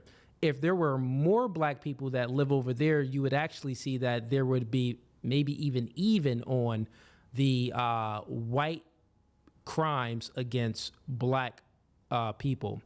So, yeah, man, there's just differences on all of these things. This is why when you're looking at data, you can always look at some data to try to make an argument, but it needs to be broken down properly. But once again, there's actually racist people out there that just thinks that, you know, black people from a biological level are just less than, or they have a higher propensity for violence and heinous acts. Those people, they're just illogical. They're dumb. There's no facts, no statistics, no scientific data to even prove that to be the case. Then lead myself into a thought process where I have to avoid all black people in case they shoot me. And you've already conceded that you are a racist. So when people hear you then say, I don't want to be living anywhere near black people, they already have heard you say, I'm a racist. So they assume you're doing that because of people's skin color. I don't think you would probably dispute that, right? Well, you're separating two different things. The monologue, when I said I don't want to live around black people, that was after Irina Zarutska got shot. And it's true. I mean, they are a largely in this city, in Chicago, the South Side, the West Side, huge criminal population. And I don't want to live anywhere near it. And I do. I want to live in a white neighborhood. I think that that's extremely desirable. And I think even Nick, black people do. Nick, you're perfectly entitled to that view. But when you have obviously prefaced all this by saying, I am a racist, unashamedly, then people will assume that all your thought processes about all of these issues are driven by an aversion to people based on their skin colour, which is the purest personification of racism. Well, it's not an aversion. I would say it's the opposite. I like my own people. My own people are familiar to me, and I think that's true across the board. I think that people seek out other people that are like themselves, and every other group does this, whether it's blacks, Hispanics, Asians. You know, I get a lot of attacks when I talk about that I'm against interracial marriage. And what's funny is that every other group is against interracial or interethnic marriage. Jews, but you're the Chinese, you're the product of an Hispanics. interracial marriage. This is true what he's saying. Every other group is the black community. Listen, man, if you black and you bring home a white girl, generally speaking, moms ain't really gonna say nothing because black moms tend to love their sons no matter what they do. They can be in prison, they can shoot up, they could do anything. Black moms is always it could be all moms too. They gonna love you regardless. But your sister, your auntie, your cousin, they gonna be like, boy, why you bringing that white girl over here? So this is true what he's saying, and that would happen in many cultures as well, I'm sure, in white cultures and even Indian cultures as well. I got Indian friends, they would say the same thing if you're bringing home a white girl or something like that. I've heard that many times. So what he's speaking about there, that is true. Yeah, I mean, that's debatable. Not really. Racial or interethnic marriage. Jews, But you're the Chinese, you're the product of an Hispanics. interracial marriage. Yeah, I mean, that's debatable. Not Let's really. say for the sake of Not argument, really. sure. No, you're the product of an interracial marriage, and your father is part Mexican. You're literally, For the sake of you're argument, literally we the can very say person sure. you've just told me you want to avoid. What race is Hispanic? Is that a race? Well, what do you think it is? I'm asking you, what race is Hispanic? Hispanic. Of course it's a race. It's called Hispanic. It's a mix between two races. It's a mix between indigenous Americans not and white, though, is Europeans. it? Yeah, Piers, what are you speaking about right now? Okay, we got to get a W to Nick on this one because he was quick on his toes. Pierce, you got to stick to your guns. I see what you were saying. Basically, Pierce, you were trying to point out some hypocrisy within Nick's argument by saying, well, Nick, how are you against interracial marriage where your parents are in an interracial marriage? Like your father is half Mexican, your mother is she's European white. So that's a difference there. And Nick goes ahead and fire a question back at him, and Pierce couldn't answer it. Pierce, what you should have said was, you got to fully dive deep on the conversation of Mexican, right? Well, what type of Mexican? If we're going by, it can truly just be, because think about, the Spanish, Spain. Europe. They're European. You go to Spain, they look like basically the Italians over there. They don't look much different. They don't look like Puerto Ricans, right? They don't look like Mexicans. That's totally different. You should have said, well, Mexicans look much differently than the Spanish people in Spain. We can tell that their ethnicity is mixed with like maybe black, maybe like African black, like maybe black, right? When they traveled over there, the colonizers, the Spanish, they traveled to all of the islands. What was it? Puerto Rico, that island, DR. You got Haiti is over there too. You could have said anything, but this is something that you have to research. I don't know off the top of my head what exactly Mexicans are mixed with, but we can say that Mexicans do not. They look much different. They look differently than Spain, than the people that live in Spain, right? So you could have pointed it out and said that, no, you probably got a little bit of black in you, man. So what you speaking about? Like you're mixed. It's a much different race. Mexicans is a much different race than the Spanish people in Spain. If you would have said that quick, then he probably would have caught Nick off guard, and then Nick would have had to prove how it's really not a difference there. Or Nick can just bite the bullet and say, well, it's a very small percent, so I'm good, right? But then even if he says it's a very small percent of, mixed race that a white person can have in their blood that can still be considered pure whites, then we would have to go by, well, what exactly is that percentage, right? So let's say if their father is 25% black, 75% European, and the mother is white. But it just so happens to be that the black gene is a little bit dominant. So the black person came out with, a little more fair skin. Like they a little more, or little, their hair is a little bit more curly. Do you consider that person to be like one of you? Like, still considered a white? But the thing is, we know this is not true. Like we fully know that this is not true. Steph Curry, I believe that he's like, is he 50-50 mixed? We got Drake, he's 50-50. We got Barack Obama, 50-50. We got so many black entertainers, right? Even when it's 50% black, 50% white, it's still considered black. It's not considered white. So how low does the percentage have to be of black for it to be considered white? That would be the question. It's not white. Well, you're more of a racial purist than me. You got like not a really. You just keep saying you only want to live in a white neighborhood, but you're literally from a mixed race background yourself. You've literally got Mexican blood. I know, and I live in a non-white neighborhood too. I'm trying to get out of here though, but I'm trying to get out. But here's the thing. Do you have any non-white? Do you have any non-white friends? That's a good point. Comments always help me out. Mexi, that's mix equals OMAC, melanated or black and Spaniards. Okay, yeah, just like that, right? Could say, well, Piers could have called him on many different things, but if you're gonna ask the question, you got to be prepared for it, right? So that's a good point. Shout outs to the chat. Genuine question. Most of my friends are non-white. Most of my friends are not, and non-white people love my show. How many are black? The honesty. How many of your friends are black?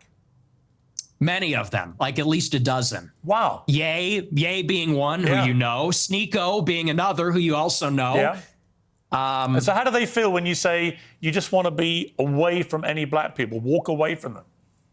Well, you know what Ye told me? I'll tell you verbatim what he said. That it doesn't come from a place of, and you use the word aversion. That's the first thing I'll actually dispute. Okay. It's not an aversion on the basis of skin color. Okay, let me move it forward. Because and I speak provocatively. We're all going to see this great brotherhood where we're colorblind and everybody's the same. I don't think that's ever going away. I think that race is real. It's not just skin deep. It matters to us and it matters to each other.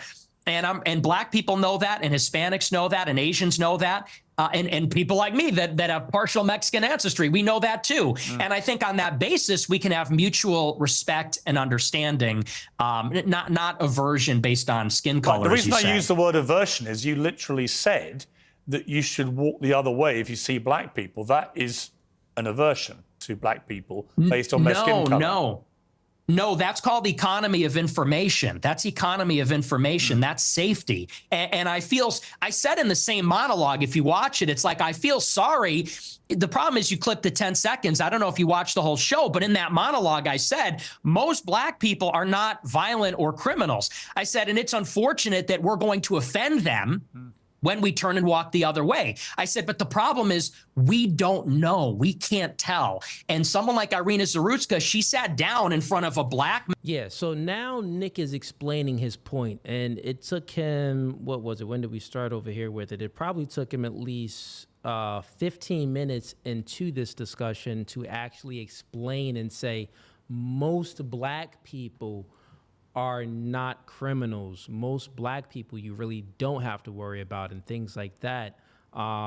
So, yeah, but then let me rewind it back because he said another point too. Man with her hand, we turn and walk criminals. I said, and it's unfortunate that we're going to offend them when we turn and walk the other way. I said, but the problem is we don't know. We can't tell. And someone like Irina Zarutska, she sat down in front. Yeah, so here's the thing with his logic, right? Because his type of ideology and, you know, his followers and stuff like that, they use these same arguments against black people, right? Because they're not really using, I would say they're using their logical mind to an extent, but they use the same argument against black people. Well, you know, basically black people, you have the victim mindset, pull yourself up by your bootstraps, X, Y, Z. There's no such thing as systematic racism and all of that, which, yeah, I speak the same way, right? But then when you say that, and actually let me get verbatim of what he said. Of a black man when we turn and walk the other way. I said, but the problem is we don't know. We can't tell. And someone like Irina Zarutska, she said, that's what he's saying. We don't know. We can't tell which black people are the good ones and which black people are the criminals, the ones that want to do violence, the ones that have a higher propensity for violence and all of this other stuff, the ghetto ones, the ones in the hood, the ones that's gangbanging. We don't know which ones they are. But black people use that same logic for many years, right? Well, with, you know, KKK, Jim Crow, redlining, police brutality, systematic racism, all of the things, right? All of the things that black people say, which I don't agree with all of it, right? Some of it is just they have the victim mindset. But black people, if it's legitimate for you to use that type of reasoning, then it has to be legitimate for black people to use that type of reasoning, which I'm actually against. I call those people to be low IQ and, you know, have the victim mindset. Why are you using the same reasoning that the black victim class uses, right? To try to basically make yourself seem like a white victim. There's no way white people are a victim, generally speaking, of black people. You are not a victim of black people. And generally speaking, black people are not a victim of whites. But I would say that if we're going to compare the two based off of history, because history is yesterday too, right? If we're comparing to just 24 hours ago, that's the past, that's history. So if we're comparing oppressed and who's actually the victim, it actually would be black people, bro. So it's like, you can't say anything against the BLM riots. You can't say anything against all of that stuff, bro, because then it's justified, just like it's justified for white people to be racist against black people, for white people to speak ill of black people and whatever it may be, man. So he has to use a different type of, the ideology is flawed, is what I'm saying. It's flawed. It's just flawed ideology. There's no way to say it. He has to engage in a real debate to have his logic tested and compared in contrast with someone that's a real debater.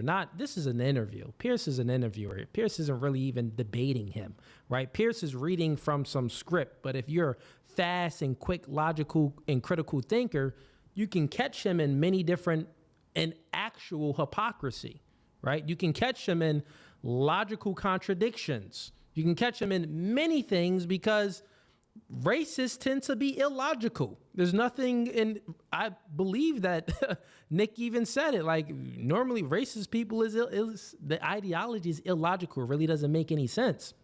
So, and he would have to justify why he adopts an ideology like that truthfully doesn't make a whole lot of sense.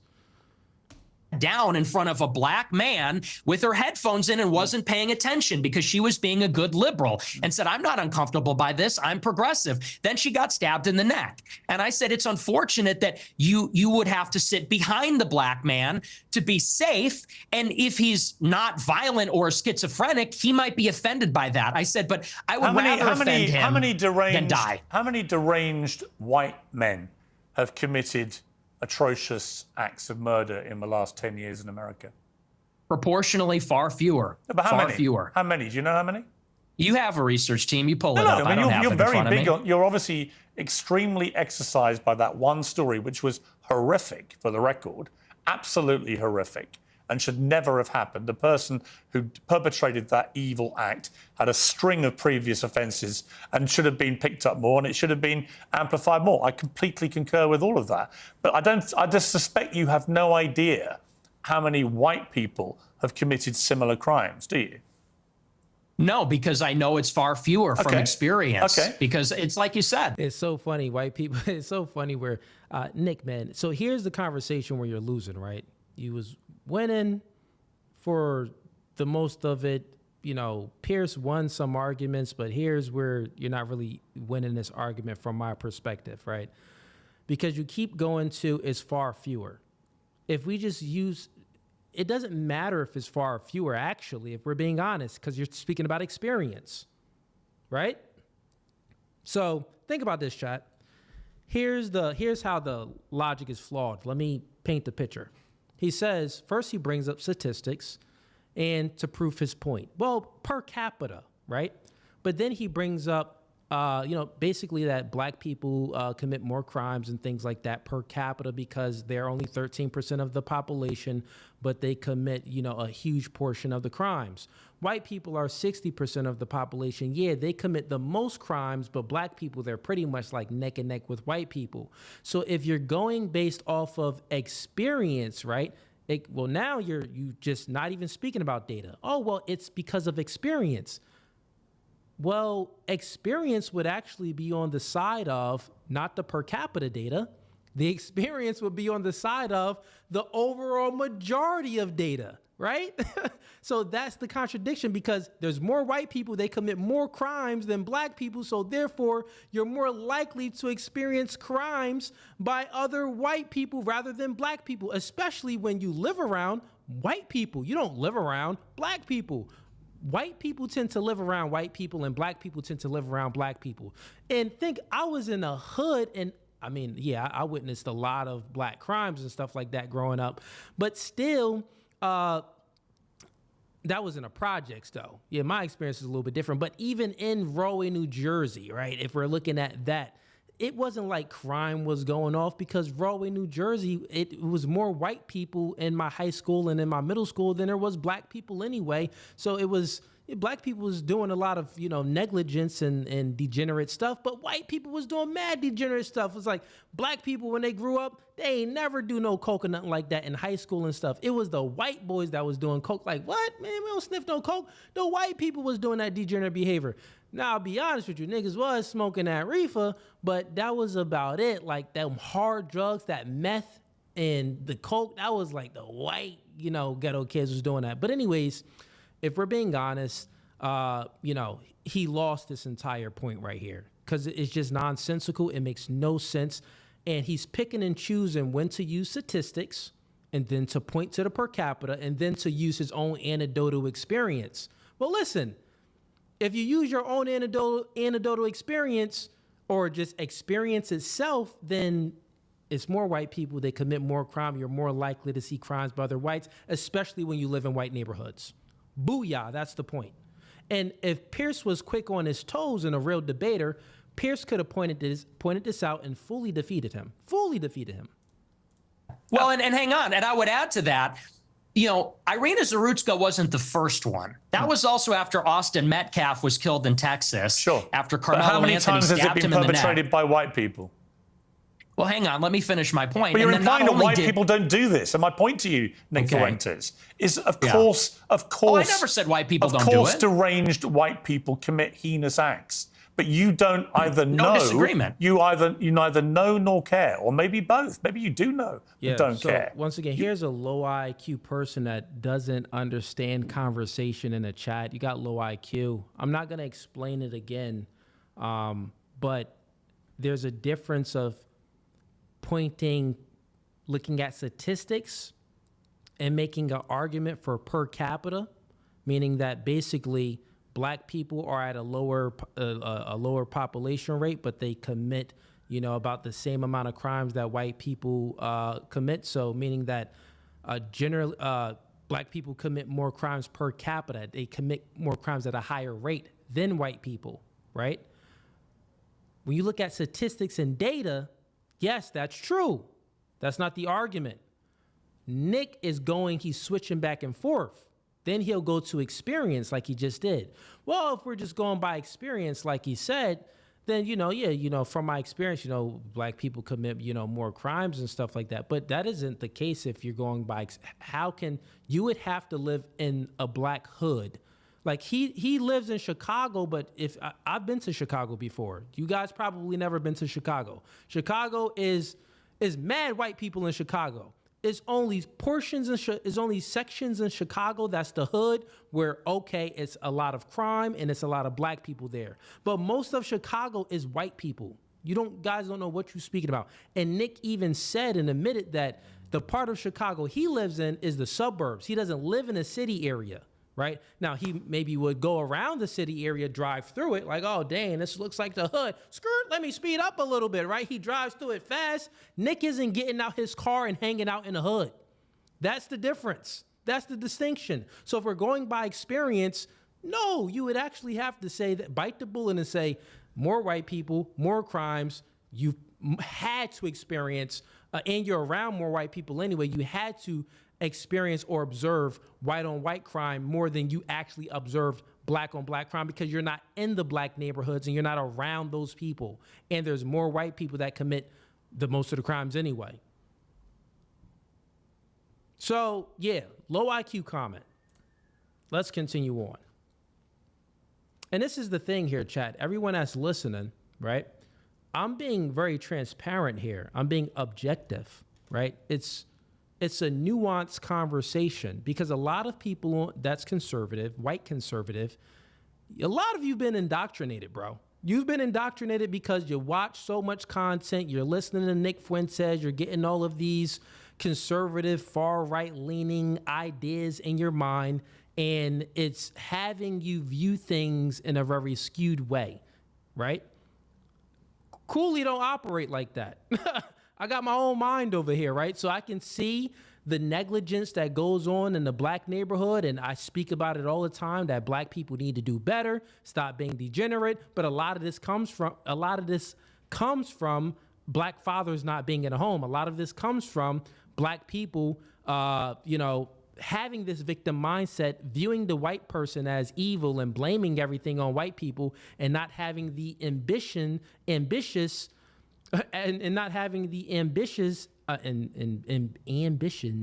to overcome their adversities, not having the assertiveness to overcome their positions that they have in life, that they are in life right now, right? So, yeah, man, I get on the black community all the time, but if we're looking at the white community too, it's like, I don't know about all of the things y'all be saying over there, man. It's just not fully true. Per capita data, okay, I see the argument. But now these other points, it's not, the dots isn't fully connecting. And that's all I'm pointing out. I'm being fully objective here. Only seem to be focused on black people who commit crimes. And again, if you hadn't prefaced the whole debate about racism by openly conceding you are a racist, I could read other connotations into what you've been saying. But once you've said, okay, I'm a racist, and then you only talk about black crime, I think people can watch this and they can say, yeah, he's a racist. And everything that he says about crime is driven through the prism of being a racist who judges people according to their skin color. Well, it's funny because it's quite on the contrary. And I said this in a similar monologue. You know, the problem is not that I wake up and I walk down the street and I see someone that doesn't look like me and it makes me angry. The problem is there's a pattern of behavior, which we've all seen. Blacks in America have become narcissistic, and they become narcissistic because they've been told they're victims of racism, they're victims of slavery. They've been told, really, there's no accountability. If they're rude, if they're inconsiderate, if they're criminal, they are told that they have no agency for their actions. They're being told, if you act in this way, it's because the white man made you that way. It's because the system's rigged against you. And so we have been telling black people this for a generation, and now there's no rules. Now they go, and what we hate to see. Yeah, cool. And what he's pointing out right now is I would agree with that. You know, there's a lot of, so it's two sides of it, right? And what he's pointing out is, yeah, black people have been psyoped to a degree to believe that they are a victim and to blame everything on white people. But white people also been psyoped as well. White people for many, many years have basically been, told to basically told to have a guilty conscience for slavery, for Jim Crow, for things that they weren't involved in, like the white folks right now, like around my age and stuff like that and younger. They've been told, like, you should feel guilty for what your ancestors done in the past, right? So there's this white guilt out there. Now there's white guilt on the liberal side, the Democrats, where they basically like kneel to black people, and it's retarded. It looks crazy. I'm like, that's just dumb. But then there's the white guilt rage on the far right conservative side. And that's what I would call, Nick, a white guilt rage, right? So Nick and other whites have been lied to have this internal white guilt for black people, to feel guilty. But then when they finally realize the truth and know that, dang, this was just indoctrination, they get rage, right? They get a little rage. Like, what?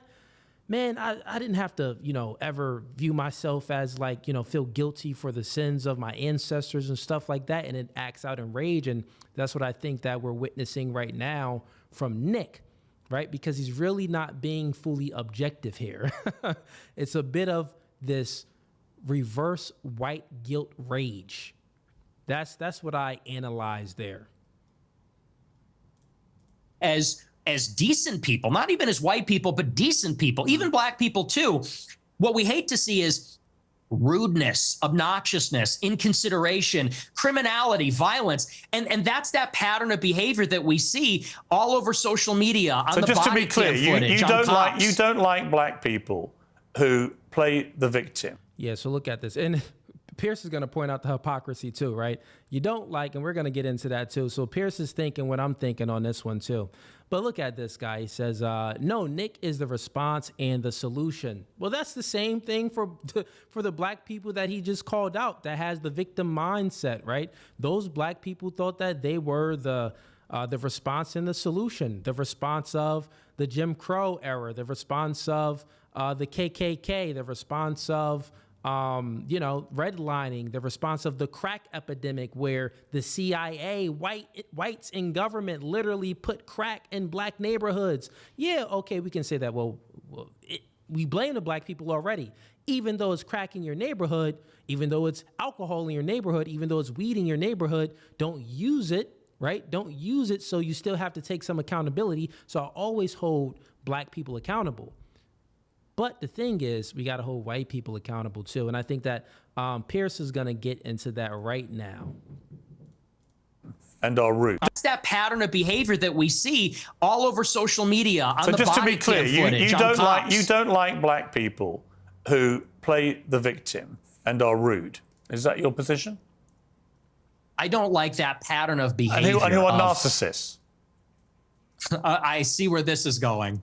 Yeah, you're ahead of me. Turn this around on you're me. ahead of me, aren't you? Because when I said, what black friends have you got? You said, I am kind of black, aren't I? No, not that. You said, I'm not saying you. I'm just saying your choice. Piers didn't do it right. He brung up yay. No, Piers, you were just supposed to get to his ideas. Like Piers, you didn't do it right. But anyways, let's continue on. Of black friend is Ye, who is arguably the #1 black victimhood narcissist in America. Do you understand the problem? So he's your friend. He's one of the very few black people you want to be associated with, but he's the epitome of what you just said you abhor about narcissistic black people. I disagree. I disagree with you, and I'll tell you why. Because Ye, if you've ever met him in real life... I have, yeah. Okay, well, then you know. He's nothing but polite, considerate. Actually, he was very rude to me the last 2 times I interviewed him. He's a supreme narcissist, and he's also... You keep interrupting me. You're very rude. Are you black? Because you're being very rude by interrupting me right now. To you. I'm giving you a hard time, but I okay. do want to finish my point. I do want to finish my point about Ye. He is a guy who, when I was with him, wanted to make sure that everybody was heard, Everybody felt included. He's actually a very soft-spoken guy, very polite, and by the way, not violent. When you look at all the rappers that are in the music game, many of them, especially from Chicago, drill rap, they're talking about killing people, shooting people, they gangbang. He notably, if you know about him, he got his start because he was a nerd. He wore a backpack and a polo, and he wasn't a gangbanger. He rapped about his feelings and girls and his dreams and his ambitions. So no, and by the way, he would tell me all the time, he doesn't even feel black. They make him feel not black because he doesn't do those things, because he's soft-spoken, because he's artistic, because he's a bit of a nerd or likes fashion. So I would disagree. He's actually not like that at all. Okay. What we're talking he's also a Hitler-loving anti-Semite. And we're going to take a little commercial break here, and we're going to come back and talk about anti-Semitism and your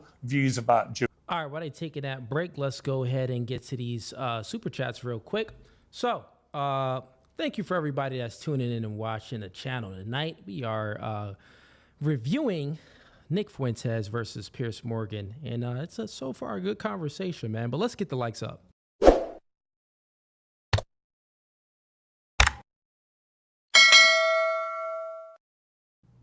The easiest and free way to support the channel is by hitting the like button. It helps push the content in the algorithm, and it's free, man. Even if you don't like me and you want to hate on me, you can still, it helps you to hate, because when you click the like button, it gets pushed into the algorithm. So therefore, you'll see more videos of mine and you can continue to hate. So it's actually a good thing.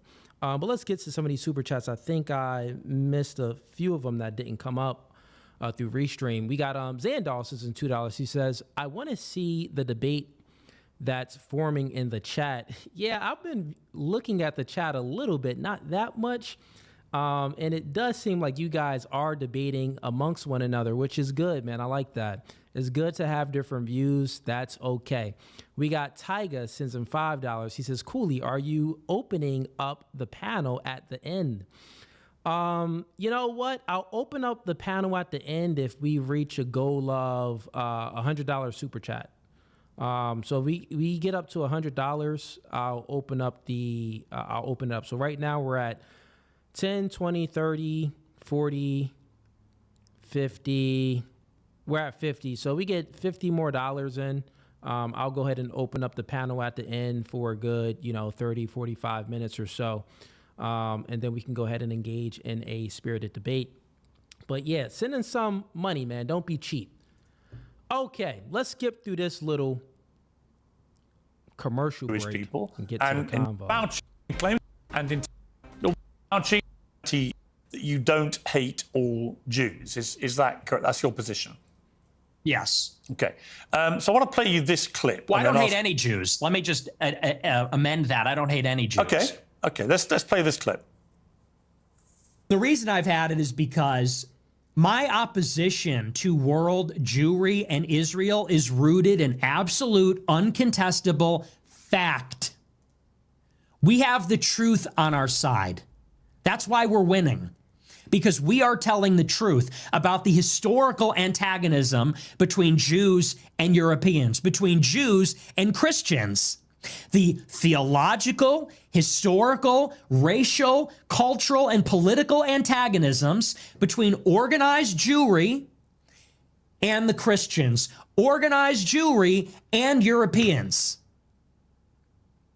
And the reason that we are winning that argument is because it's real, it's true. I can prove it. I can show you. I can name the names. I can show you the paper trail, the money.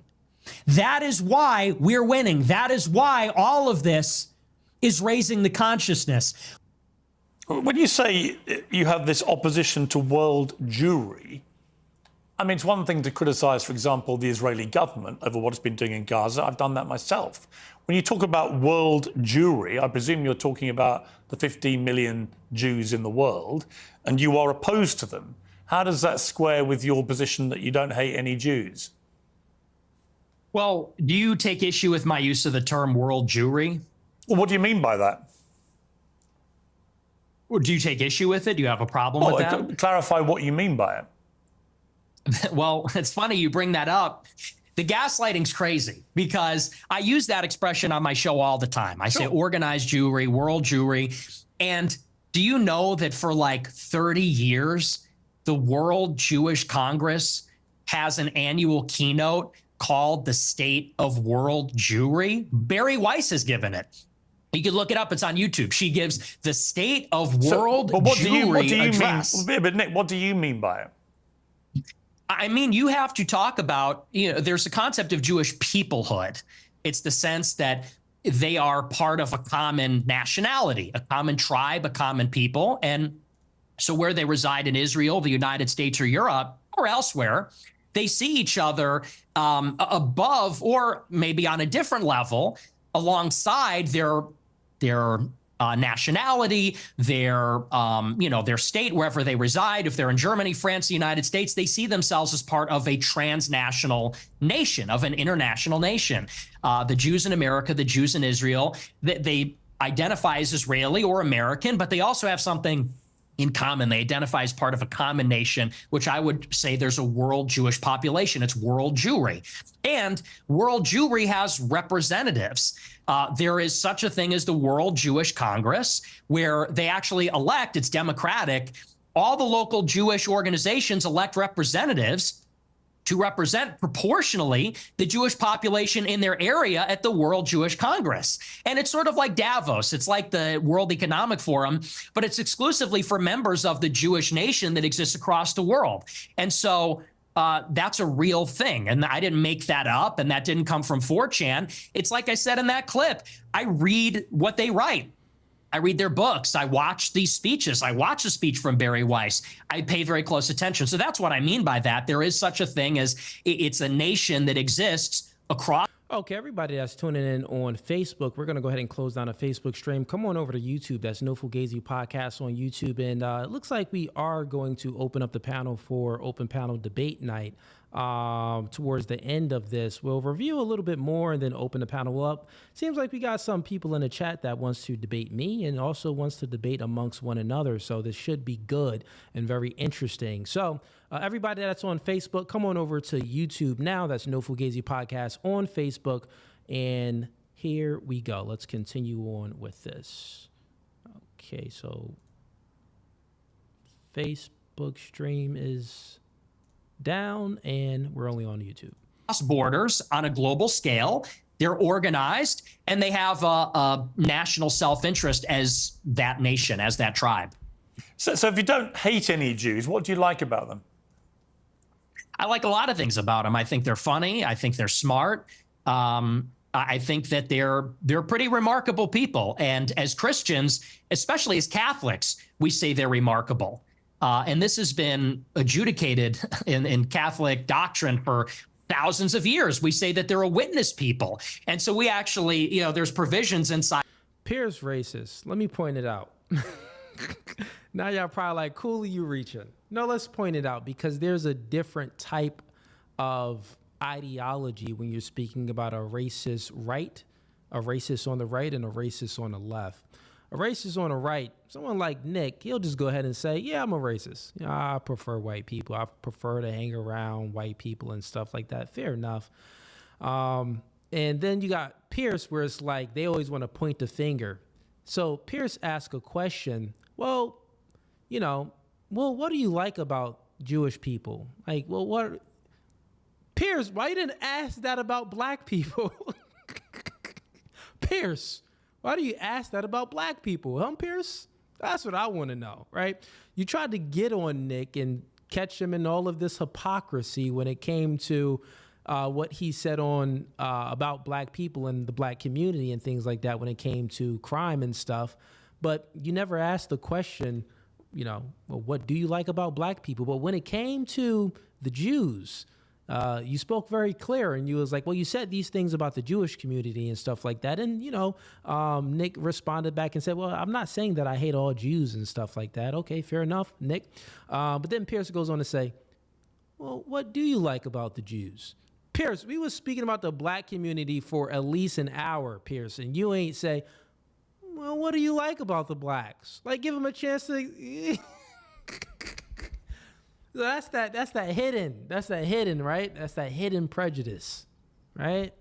But anyways, that's just me. I'm trolling right now, but let's continue on. Of Catholic doctrine that says we need to give them special protections because they were a witness to Christ's passion. So, this is why you can't clip the show. You have to watch the whole thing. I say this repeatedly in interviews. I do think they're remarkable. By definition, they're exceptional people. It's just that there is a sort of natural opposition between them and Christians because of the theology. We believe that Christ is the Messiah. They don't. They have been a minority in Christian lands for thousands of years, and they have been pushed around and expelled, and they've been persecuted and segregated. And that's why there's a lot of paranoia. There's a lot of distrust. There's maybe some sense of chauvinism among Jewish people.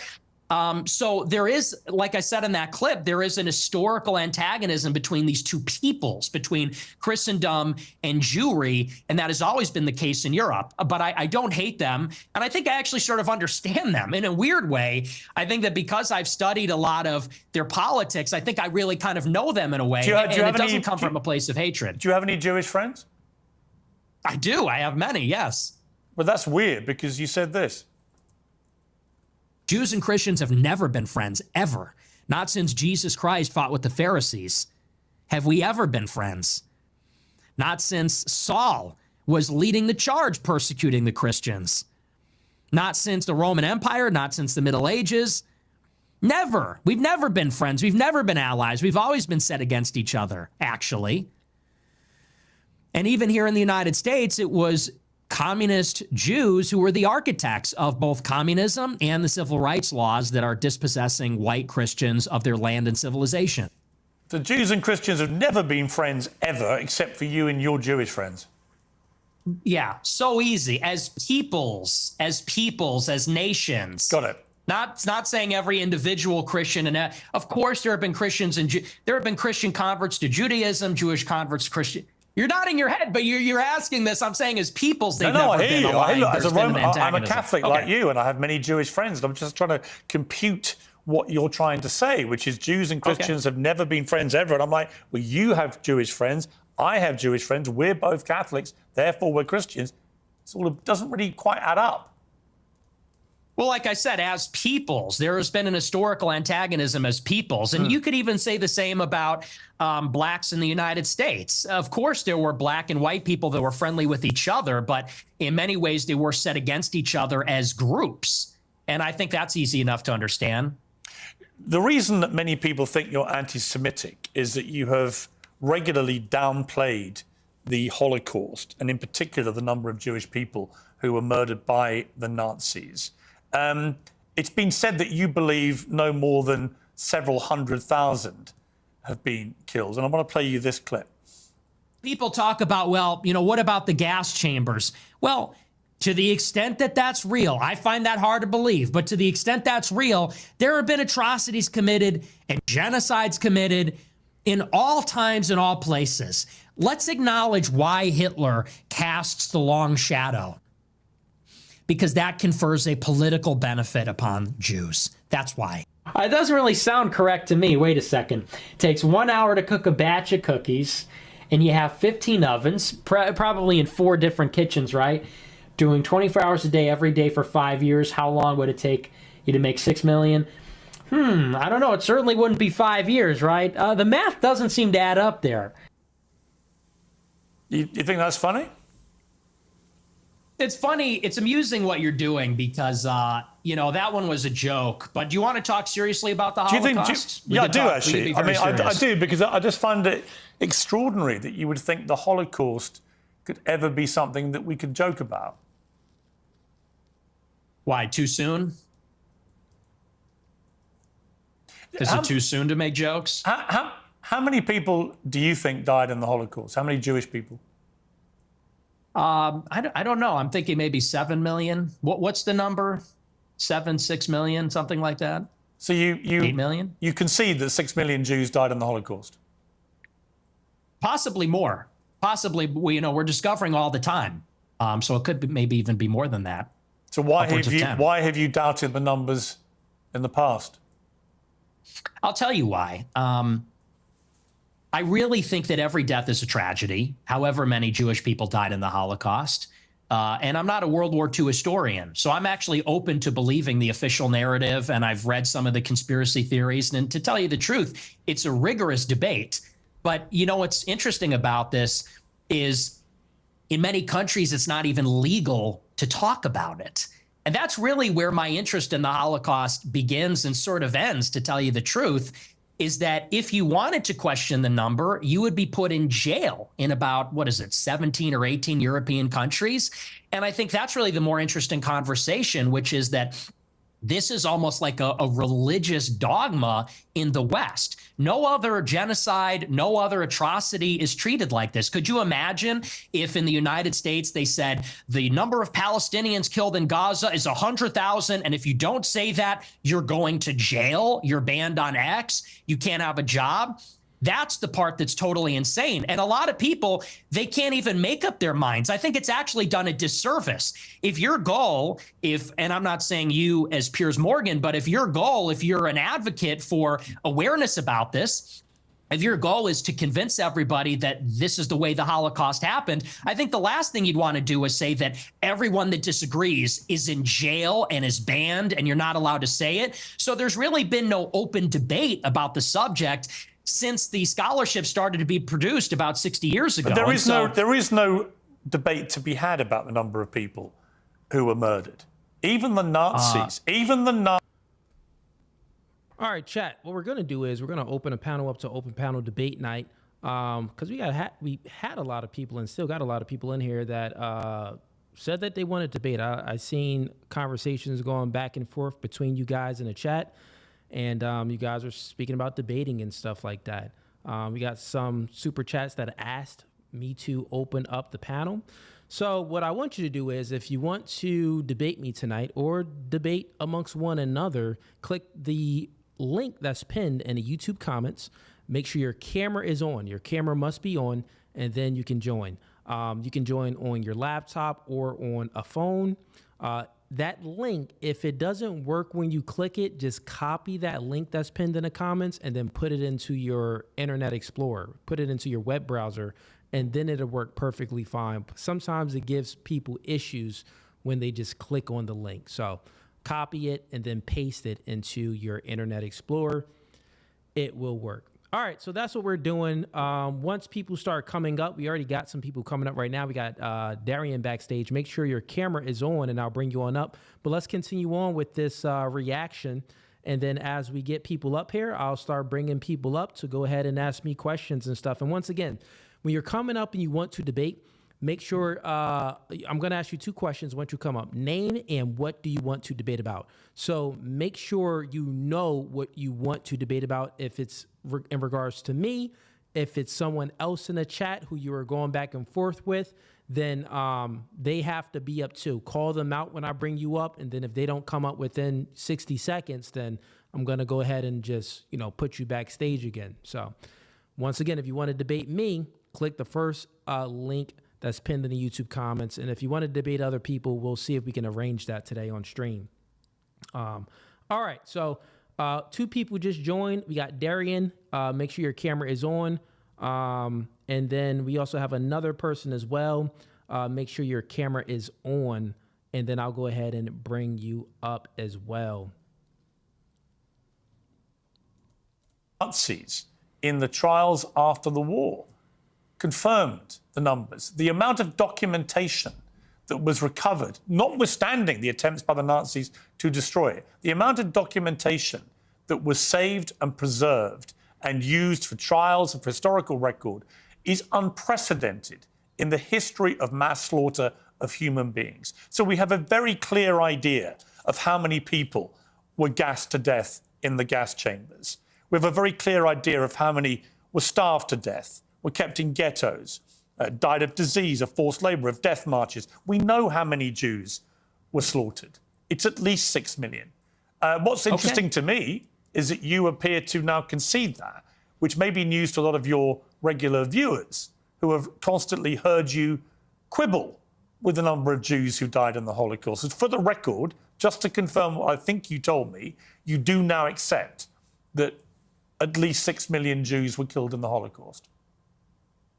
Well, no, I said it could even be higher than Well, that. it could be higher. That is I think true. it's at least. But you I think you're accept right. at least. It is at least. Oh, it's at least 6 million. But it could be 100 well, times people more are than gonna that. be okay. The people are going to be. Let me respond to the rest of your question. Sure.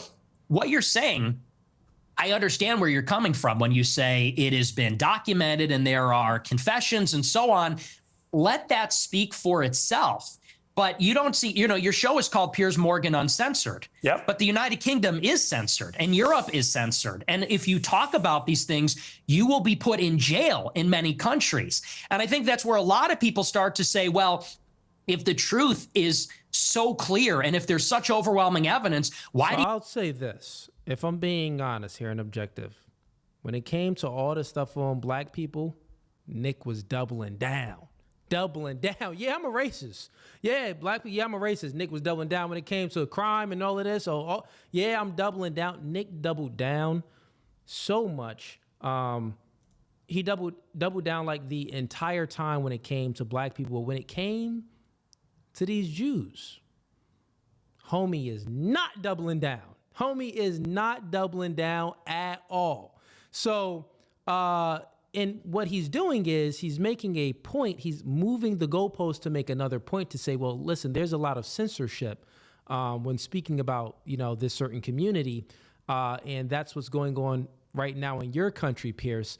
So he's basically saying like that's a bigger argument than the one you're making, whether if it's 6,000, less than that or more. Nick is saying that, well, the biggest issue is censorship. We can't even speak about it, which that is a legitimate point. But the point I'm making is that you double down on everything else, but you're not really doubling down on these things that you said about this particular community. Are you changing your tone? Do you want to be more accepted? What's going on here? But let's continue on. I just wanted to point that out because, yeah, man, I see you need to throw people in jail for disagreeing. And you yourself said, well, there is no debate. I think everything is debatable. I think everything at least should be debated. And if the evidence is very one-sided, let the evidence speak. Don't throw people in jail. So do you think that Holocaust denial laws should be overturned? I don't particularly agree with Holocaust denial laws. I don't think people should be imprisoned. Okay. Well, because I have a blanket view now, which has evolved slightly actually over the years, that I have a blanket So view. you got to give it to Nick's strategy right there.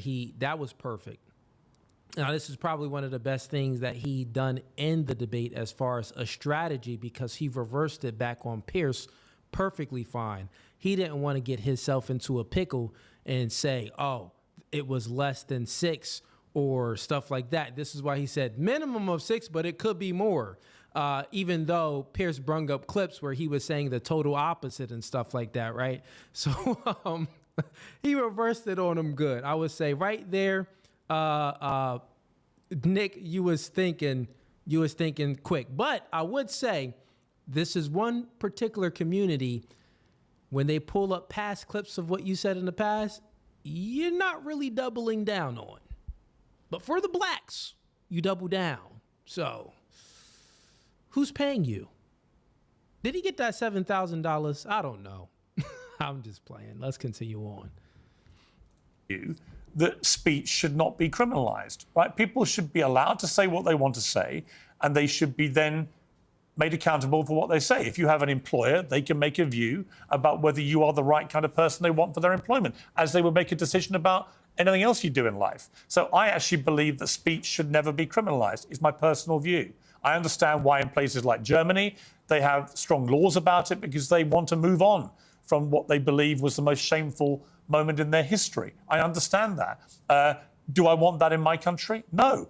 Am I appalled by what has been going on with free speech in United Kingdom in the last 2 or 3 years? Absolutely. It is ridiculous that people have been frog marched to prison cells for stuff they put on social media, right? So, yeah, I do. I think what is more interesting to me about our exchange. So look at this, right? So let's look at a clear distinction between what's going on in the chat. Got low IQ people in here, right? So first you got, where is it at? All right, so first this guy says, Got him, Cooley. Which he's referring to me pointing out how he's very critical. I mean, he's critical of both, to be honest. He is critical of the small het community, also critical of the black community as well. But if we point out from what we observed here, and everyone watched it, he doubled down on all of the past clips that Piers reviewed from him speaking about black people. He doubled down on them, fully doubled down.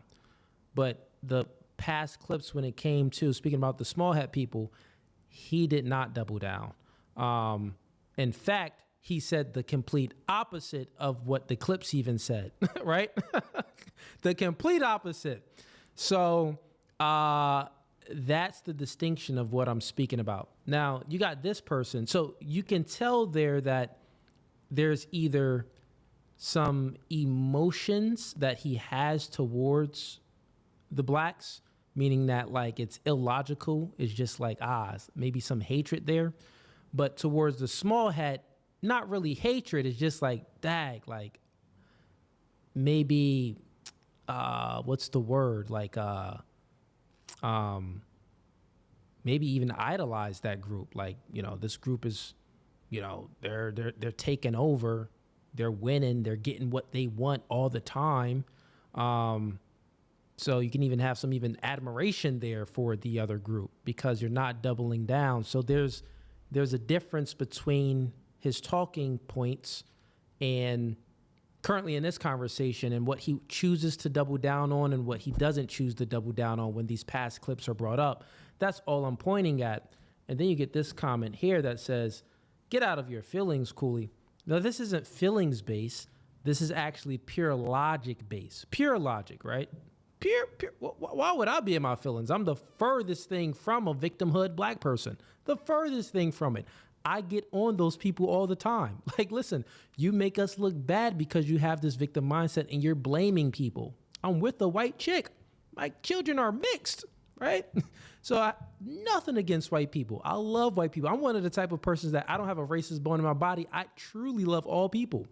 But the distinction between this is, well, I can be very objective here on my views, but like it tends to be like not a is it a contradiction on Nick's part, or is it just a lie, or is it just a cover up? But he's just not doubling down before it, or it could be the fact that maybe he's not doubling down because maybe his views changed.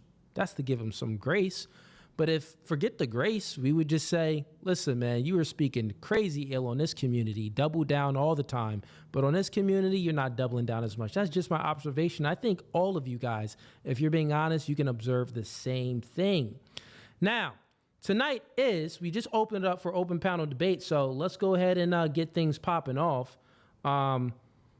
We got Darian in here. Make sure your camera is on. Okay, looks like your camera is on now. I'll start bringing people up. Anyone else that wants to join stream, I see people in the comments hating OD. Come on up and get your worldview fully obliterated. Fully obliterated.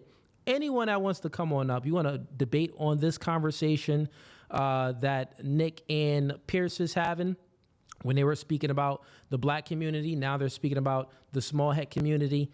Any type of conversations and debates that you want to have, come on up. If you have different views than mine, which I do see that there are some people in the chat that definitely do have different views, come on up. Okay, so here's your giving grace. He's trolling, Cooley. He's trolling. Come on, man. So, well, no. I don't consider that to be trolling. What exactly is trolling? Like, where I'm from, if you're making a joke and you're not too serious, you say, nah, I'm just playing. I do that all the time. Or I'll be like, nah, I wasn't that serious. I'm just trolling, right? I'll maybe use the modern term of, I'm just trolling. But I would let the audience know. When you're not letting the audience know, and like, he's being very serious right now, not doubling down. And you call that trolling? Well, if that's your leader, if this is someone that you want to say that, oh, you want to idolize, they shouldn't be afraid at all. They shouldn't be afraid at all, right? Why are you afraid? Double down. You double down with one community, double down with this community. Why are you afraid? Right? It's that simple. Okay, he goes into it. Okay, that's good. Keep watching, Cool. He goes, and once again, this is all new. I'm reacting as we are watching because I didn't watch this before. Okay, so if he goes into it, that could be totally perfect. So let's see. Let's keep watching. Let's bring this gentleman up. Seems like he has a question. Let's see. Welcome to No Fugazi Podcast. State your name and what do you want to debate about? Cooley. Can you hear me? You are live and I can hear you. Yes. Great. Nice to meet you. Good to meet you as well. What's your name and what do you want to debate about? My name is Darren. I'm from Canada, so I have a little bit of a it's sort of perplexed observation of what's going on in America. But I really appreciate you doing your commentary with Piers and Nick. I watched this actually. I probably finished watching the whole thing probably about a couple of hours ago, and I just sort of was lingering on, and I found your Okay. Well, listen, man, we're great. live. We're live right now. Yeah. Live right now. And since I opened it up for open panel debate, So I do appreciate you for tuning in and watching me. Thank you for that. But what exactly do you want to debate about? Do you have a different view than I have? not so much a different. There was a couple. Well, actually, maybe I should say because there was one that I remember you were kind of debating on Nick about, but honest to God, it's been so long because the chat just keeps, or the video keeps going so long, so I almost forgot about it. But maybe you could tell me, what is it that you disagree so much about Nick on? I know you agree with most of what he says, but there are a couple of things that I do remember you saying that you disagreed with him on.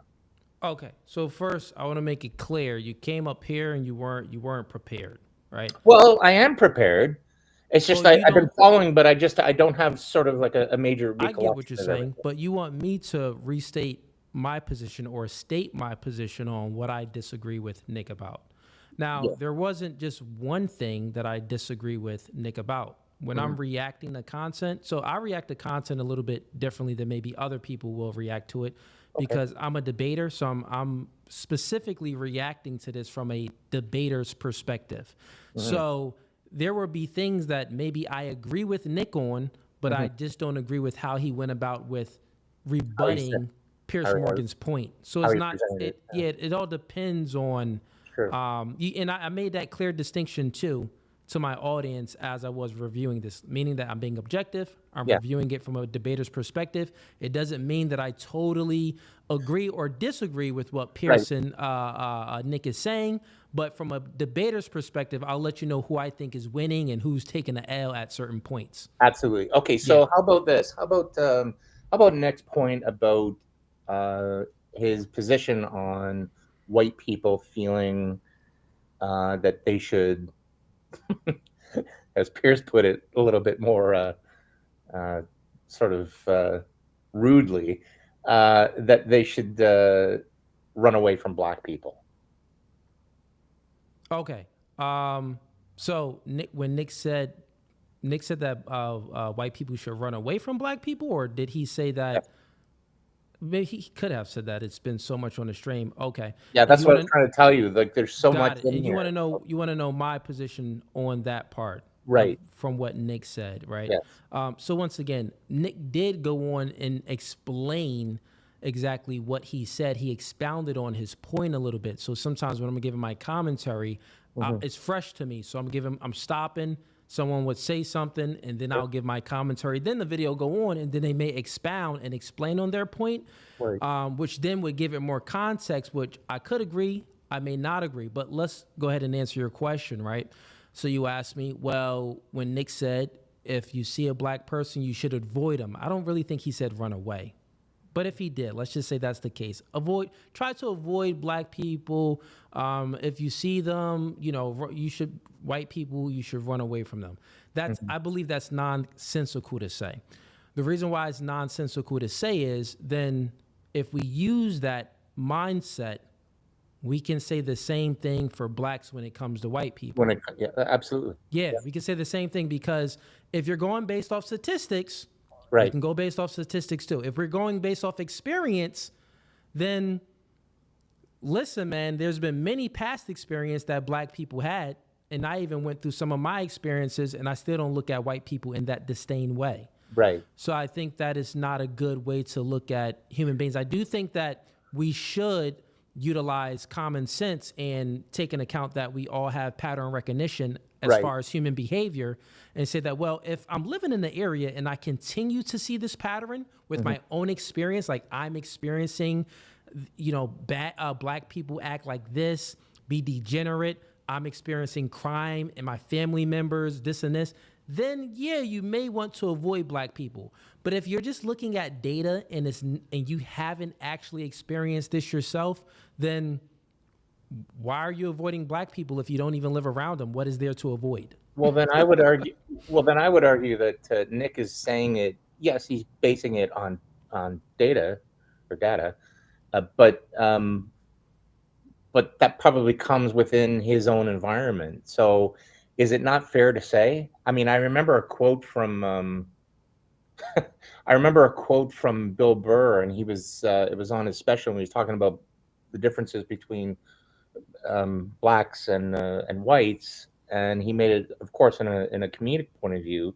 But one of the things that he said was, he said, just so you know, white people are paying attention. So, and that goes based on the argument that Nick was making about how proportionally black people are doing these sort of crimes. It's not to say that white people are not. They are, definitely. But when you look at the proportion level, and I think you and I agree on this, is that you look at more black people, and because it's broadcast on the news, you see it more. So that's where people are programmed, like myself. But in the reality of living within it, he could be. I mean, he lives in Chicago. He doesn't live in that area in Chicago. He probably doesn't live in. He lives in the suburbs, man. Yeah, I was going to say he lives probably in the better. I was going to say, oh, I shouldn't have said that. He probably lives in a class where it's just predominantly white. Is that fair to say? Yeah. Right. So he's probably looking at it from that point of view. So I would say he's just looking at it from the outskirts. He's not really been in, as you said, the hood. But at the same time, too, when you start looking at the data and the statistics, then you can't, there's some things you just can't argue over. So, yeah, that woman who got stabbed, she was doing her liberal thing, and just that isn't my argument, though. So you're making an argument to say that they're a white Nick's position, he's justified for saying that. Mm-hmm. My argument isn't saying that he's not justified for saying that. That's not my position. Okay. My position is saying that if Nick is justified based off his observation, black people are justified as well based off their observation. And one of the main complaints from conservative whites is to say that black people complain too much. They view themselves as a victim.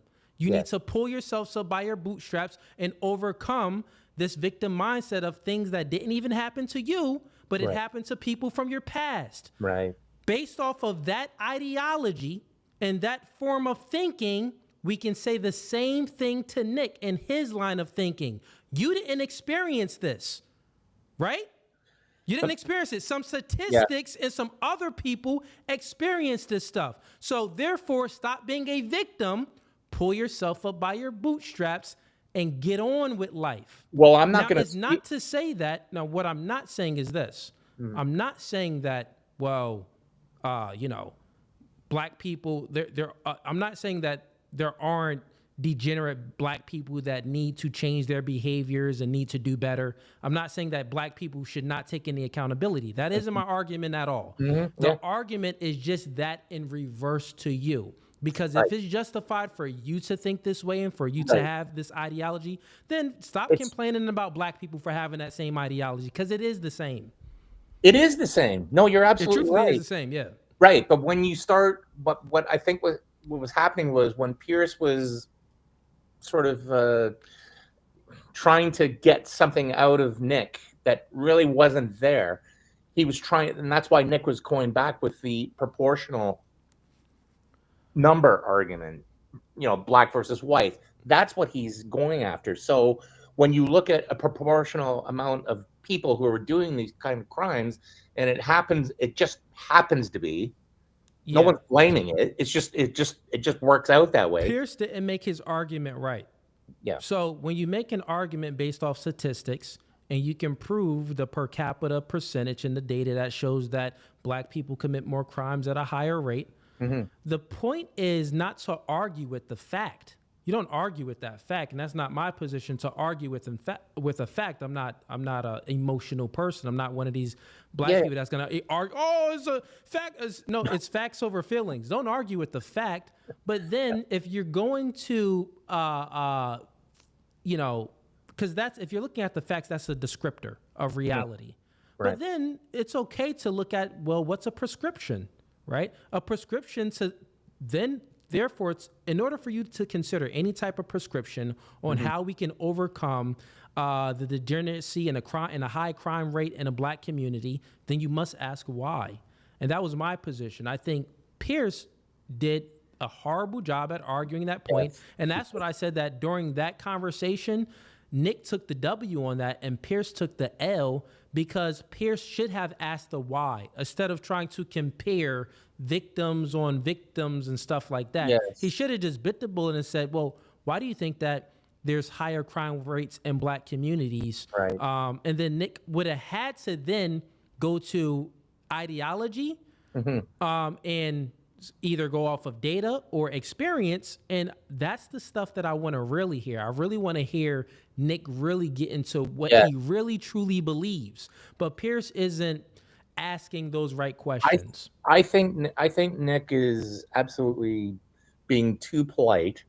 And I think for his analogy to sort of deny that Piers wasn't ambushing him is incorrect, because he was. He was absolutely ambushing. Oh yeah. Pierce, that's what Piers does. But at the same time too, Nick is correct in his assumption. Piers' show it's a tabloid show. So for him to get his true thoughts and out, like really down to the nitty gritty, I'm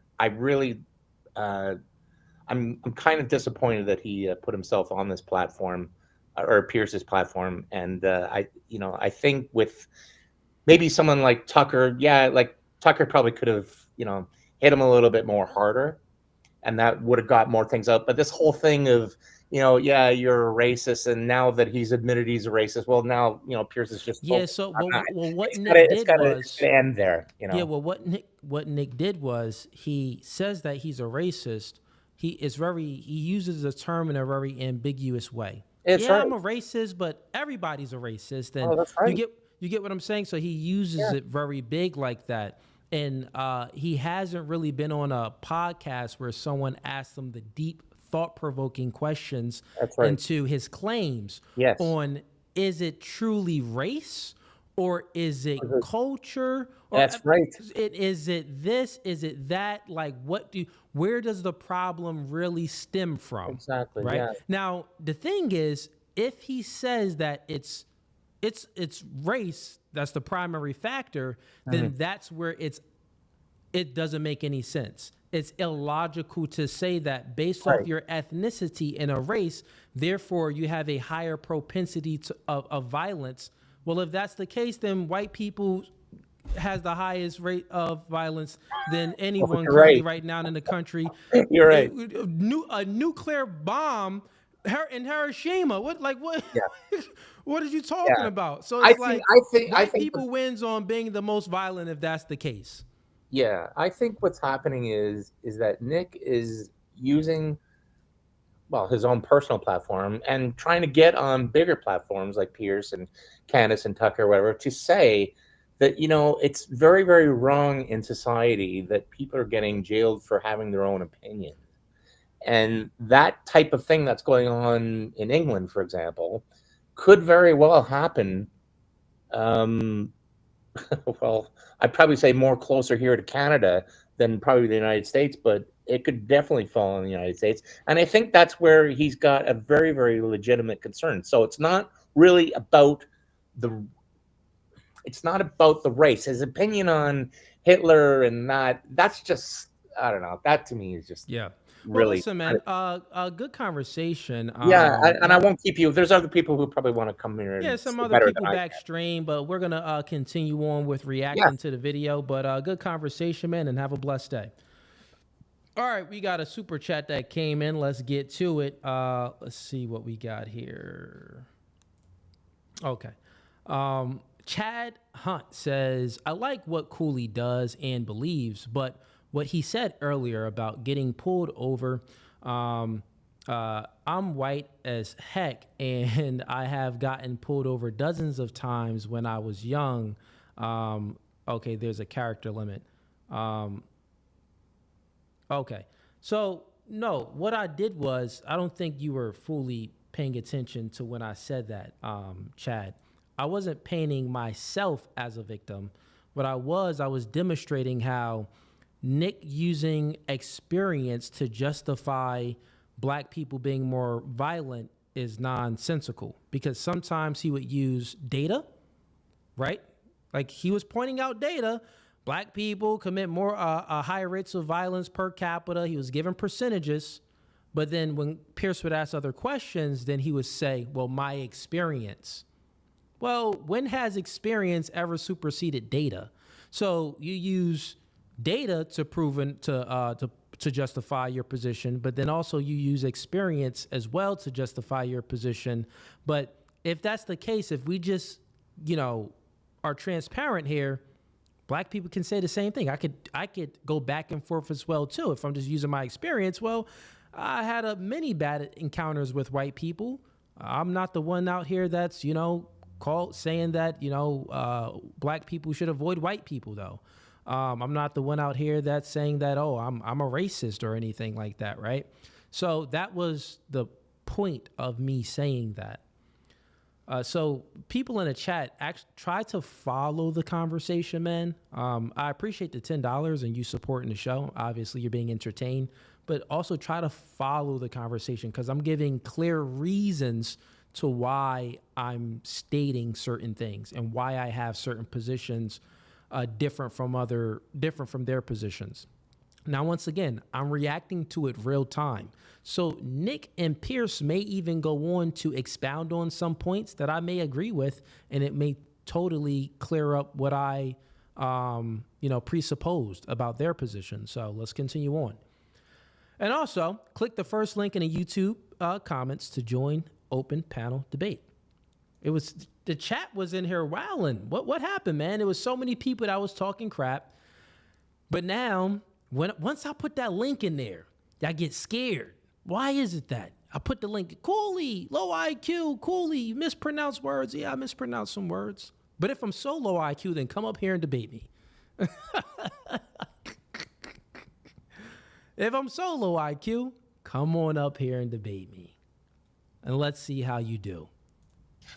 I was not expecting you to go the opposite way. I was not expecting you to be so emphatic that at least 6 million Jews died in the Holocaust. And there'll be people watching this who I think will be very surprised by that, because you have built a reputation for being, if not a Holocaust denier, then somebody constantly questioning in a downward way the number of Jews who were murdered. That doesn't appear to be what your position is now. No, and here's what I would like to see for my entire career. When I started my show, it started with a good faith inquiry where I was questioning a lot of these narratives. And I said, what is the answer on the other side? But what I found is that the answer was criminalized. So when you would talk about anything regarding Jews, Israel, the Holocaust, you could be in favor of the official narrative on those things. If you went against, you were banned, censored, and in some countries jailed. And so I actually haven't made up my mind on that, because that's not really a matter of interest to me. And there's a lot of analysis and scholarship on both sides of the issue. And I've read both sides of the issue. And honestly, unfortunately, it's hard to judge because there has never been there's never been a debate on it. And there's never been a debate because of the stigma, because of the censorship. And I think that leads a lot of people to say, well, what do they have to hide? Because you can say on your show, well, I'm personally against Holocaust denial laws, yet they still persist and the social consequences still persist. And I think that is the anomaly. And people have to wonder, okay, why is it that way? And what I said in that clip is the reason the Holocaust casts a long shadow is because it confers a political benefit upon organized Jewry. That is what they always fall back on. They cannot be criticized. They cannot be named. They cannot be talked about lest there be another Holocaust. And no other tragedy is treated that way. And no other ethnic group has a get out of jail free card. Just play that. Anti-Semitism and Holocaust. You can do whatever you want and defend all your actions. That's the part that people are getting upset with. That's the problem. I don't know any right-minded person who believes that Jewish people weaponized the Holocaust for their own personal get out of jail free or whatever you called it. You don't know anyone that does that? That believes that? I'm sure there are some people that do that, but it's such a ridiculous generalization. You know, the truth is that most Jewish people have lost relatives in the Holocaust. In fact, I want to play you two clips. One is where you talk about Adolf Hitler. Hitler was a pedophile and kind of a pagan. It's like, well, he was also really fucking cool. So, you know, time to grow up. We're not children anymore. Am I right? Am I right? Am I right, boys? Am I right? Let's go. He was also really fucking cool. Do you regret saying that? Saying a fact? No, that's absolutely true. You think Hitler was very fucking cool? Yes, I do. One of them. And I'm tired of pretending he's not. Well, to be honest, this is the problem. You see, it's a bit like when you just say, "I'm a racist." You're a racist who thinks Hitler's cool, but you're not anti-Semitic. If you're a Jewish person watching this, what are they thinking? I'll tell you what they're thinking, because I've got a friend of mine called Danny Finkelstein, who, when he heard I was interviewing you, he's a Times journalist in the UK, very eminent journalist here, and author, who wrote a book about his own family's experiences at the hands of... Still a quick pause real quick. We got some people backstage for open panel debate night. Let's see if we can bring some people up. All right. See some people joining backstage, but then they're leaving. I seen a Sarah. Sarah came up. It was a woman with glasses. We don't get many women on here. A woman wanted to smoke tonight? Oh, man, please come up. Sarah, whoever you were with the glasses. All right, she's back there. So we're going to bring some people up one at a time. We got Wick Kid Dreams back here, too. We also got another guy back here. Turn on your camera. Your camera isn't on, man. I think it's facility. Turn on your camera, and I'll bring you on up. But first, let's go with, and Sarah, you keep coming up and then you're leaving backstage, so don't be scared.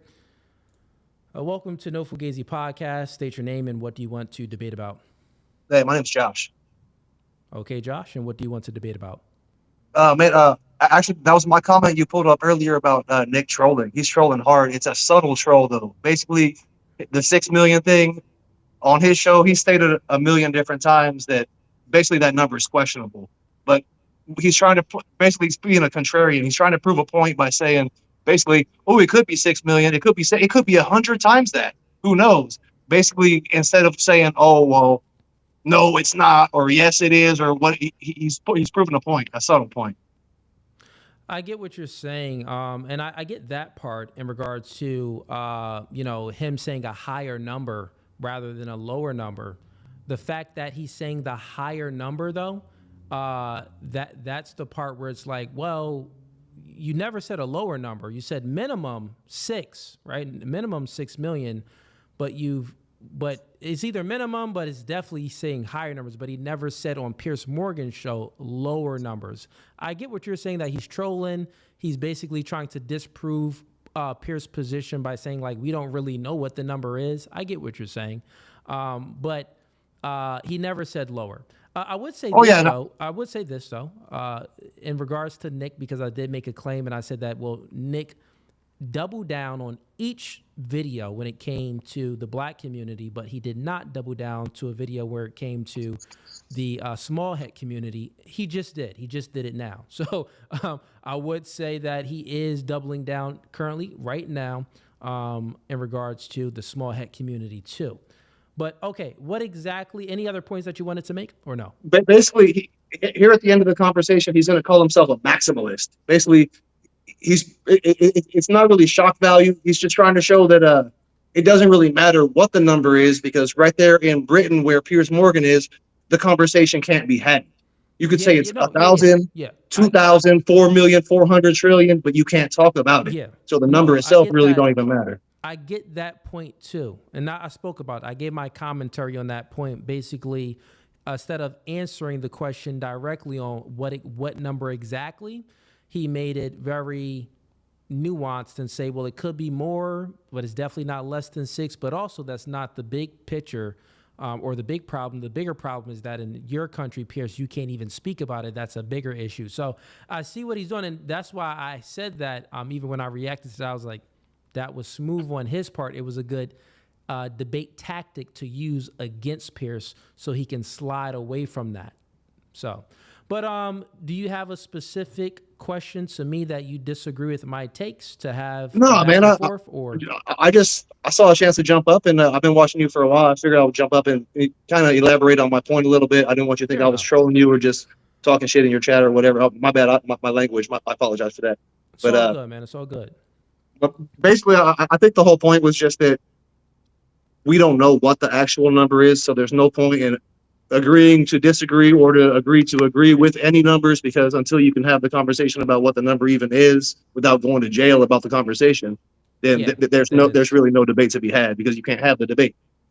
Yeah, I get what you're saying. All right, man. Well, listen, Alrighty, boss. I appreciate you, man. You have a good rest of the show. You too, man. Thank you for coming up. And Sarah, well, I know your name is Sarah because I see it backstage, but still give me your name and what do you want to debate about? Yeah, so my name's Sarah, and this is the first time I've actually watched Nick Fuentes or your show, so I'm kind of coming into it completely fresh. But just from me hearing Nick for the very first time, I don't really think that he meets the real definition of a racist. Like, I heard people talking about him all the time, but I never actually heard anything that he actually said. But like, they never really defined the term to begin with when they started the whole debate.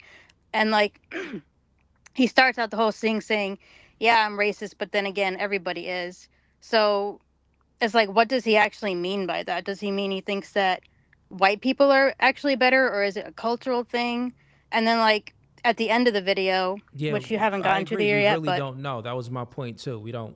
He hasn't really gave his true thoughts on it. Yeah, because like at the end of the whole debate, like Piers asked him, so, or like, are you a white nationalist? Do you think that white people are like actually better?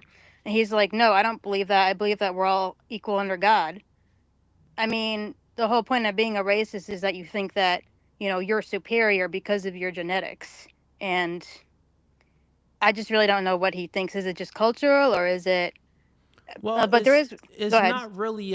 So that's the thing. It's a word and it has a definition. It's the hatred for people based off of their race. Yeah. You know, it maybe not even. Yeah, I would say that someone that thinks that they're superior solely based off their race. Yeah, that's racist. Yeah. But not really though. I really wouldn't consider that truly being racist, because we all have pride in our own ethnicity. That's totally fine. It's okay with white people being proud of themselves, black people, Asian people, Indians, Hispanics. That's okay to have. I don't say that that's racist just because you have pride within your own ethnicity. Yeah. But where it gets racist at is if you have hatred, and therefore, like, we're like, hatred for what? Like, why? The thing is this. It's illogical, because why would you hate someone solely based off of their race? Yeah. Please make it make sense. I agree with that. You really can't make it make sense. This is why it's illogical. It's just evil, someone would say. Now, currently what he did was he was never asked certain questions so he can justify what he truly believes, so we can see, is it basically just, you don't like them just because it's the color of their skin. But so far from what he said, we can say maybe that's not the case, because he says that, he's speaking about these type of black people. When he expounds on his point, he's speaking about he's friends with these people, and he thinks that many of his fan base is black people, which that's just not true. A lot of his fan base, the majority of his fan base is white men. It's not black people at all. So, so that's overall what I think. But let me look at this comment here real quick, and I'll let you speak, Sarah. Come on up. Chris Bell, come on up. Click the link that's pinned in the YouTube comments. Instead of writing a regular comment, just come on up. But okay, Sarah, the floor is yours. Do you have a point of contention with anything that I said? I think maybe I kind of agreed, but also slightly disagreed with what you said earlier about the whole, I think you were talking about with the first guy about the likelihood of encountering someone, of a particular race, and they commit more crimes. Like, I can kind of see your point, but also not, because if we're talking about what's the likelihood that this crime was committed by a person of a particular race, I can see that. But at the same time, I also kind of disagreed. But I mean, I can see both sides. Okay, well, what's your position? You're like back and forth. So like, I can see Nick's position, like, because when he was arguing with Piers, and Piers was just kind of like deliberately not answering the question of like the school shooters, like what percentage of white people are school shooters, and Piers was just completely changing it to a different question. Yep. I mean, I can understand what Nick was saying about pattern recognition, that if you see this particular offense is committed by black people, then I can see why he would be wary. Like, I don't agree with him that he should, avoid all black people, as a result. Yeah, well, so that's the thing. That wasn't what Nick fully said, and my rebuttal wasn't against like that part. So when you're using per capita data, meaning that we look at, well, what ethnicity, what race commits higher rates of crime?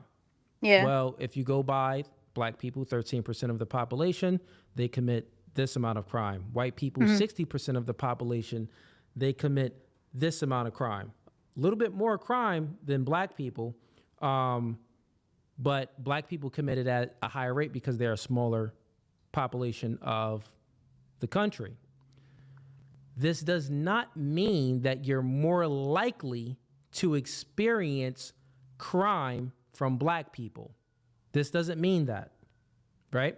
Statistics even show that white people experience crimes by other white people in general, meaning that the majority of their experiences of white people is by other white people.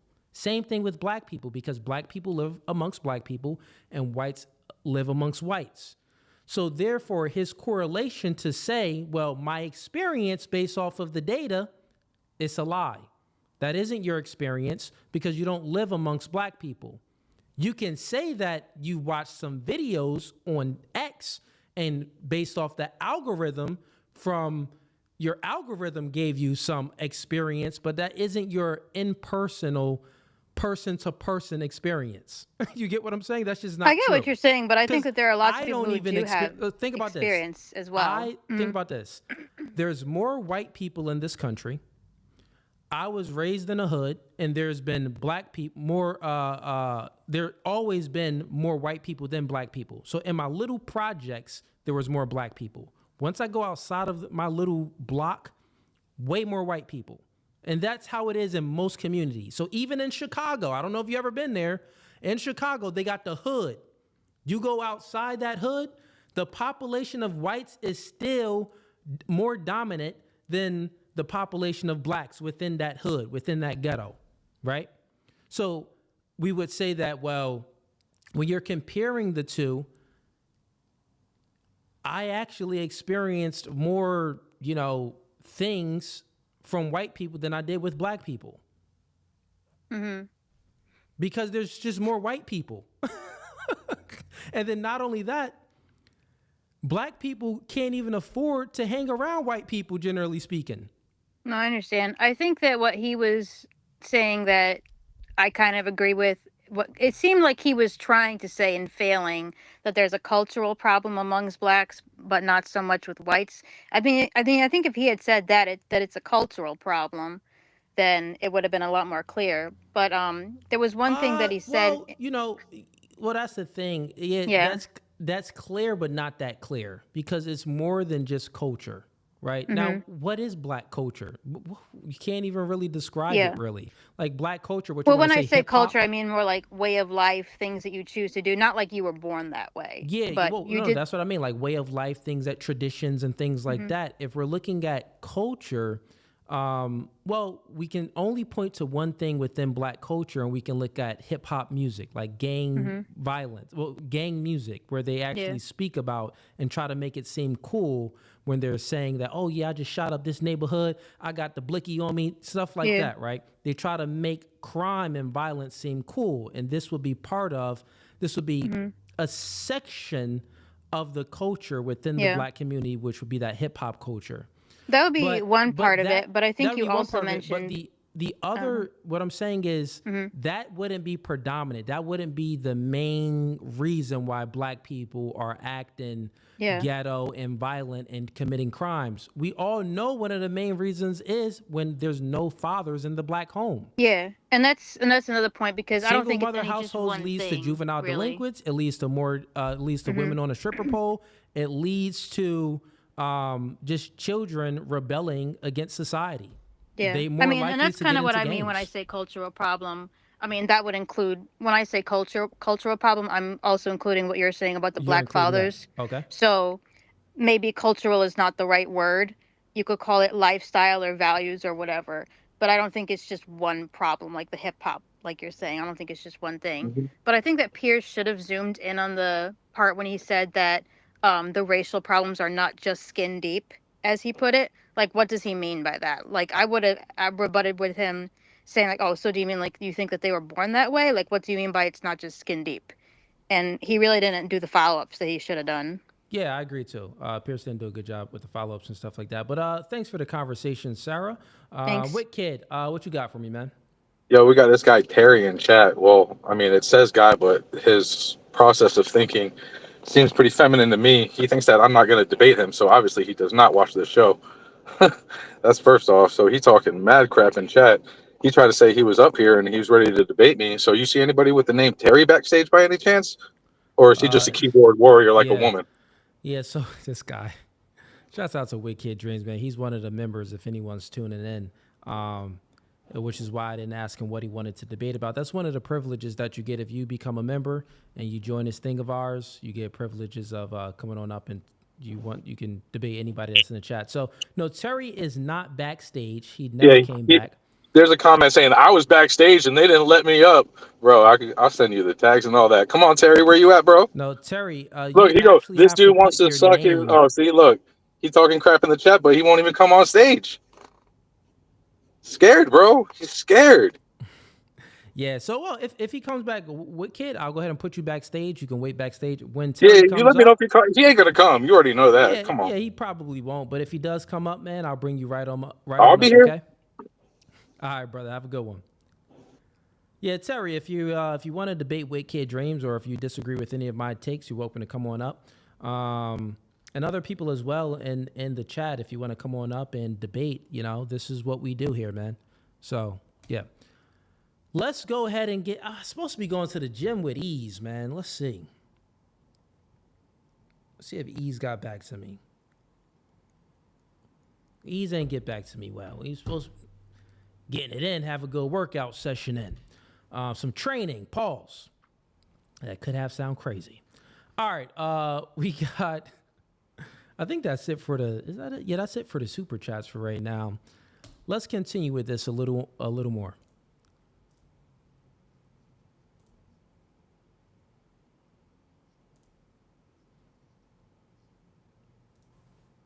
Hi Piers, it's Stanley Finkelstein here. As you're interviewing Nick Fuentes, you might try suggesting to him that he reads my book Hitler, Stalin, Mum and Dad. It's called Two Roads Home in the United States. Since he says he's on Team Hitler, you might like to ask him about the fact that Hitler arrested my mum, tried to starve my mum to death, did starve my grandmother to death, sent my great aunt to the gas chamber, my great uncle, my cousin.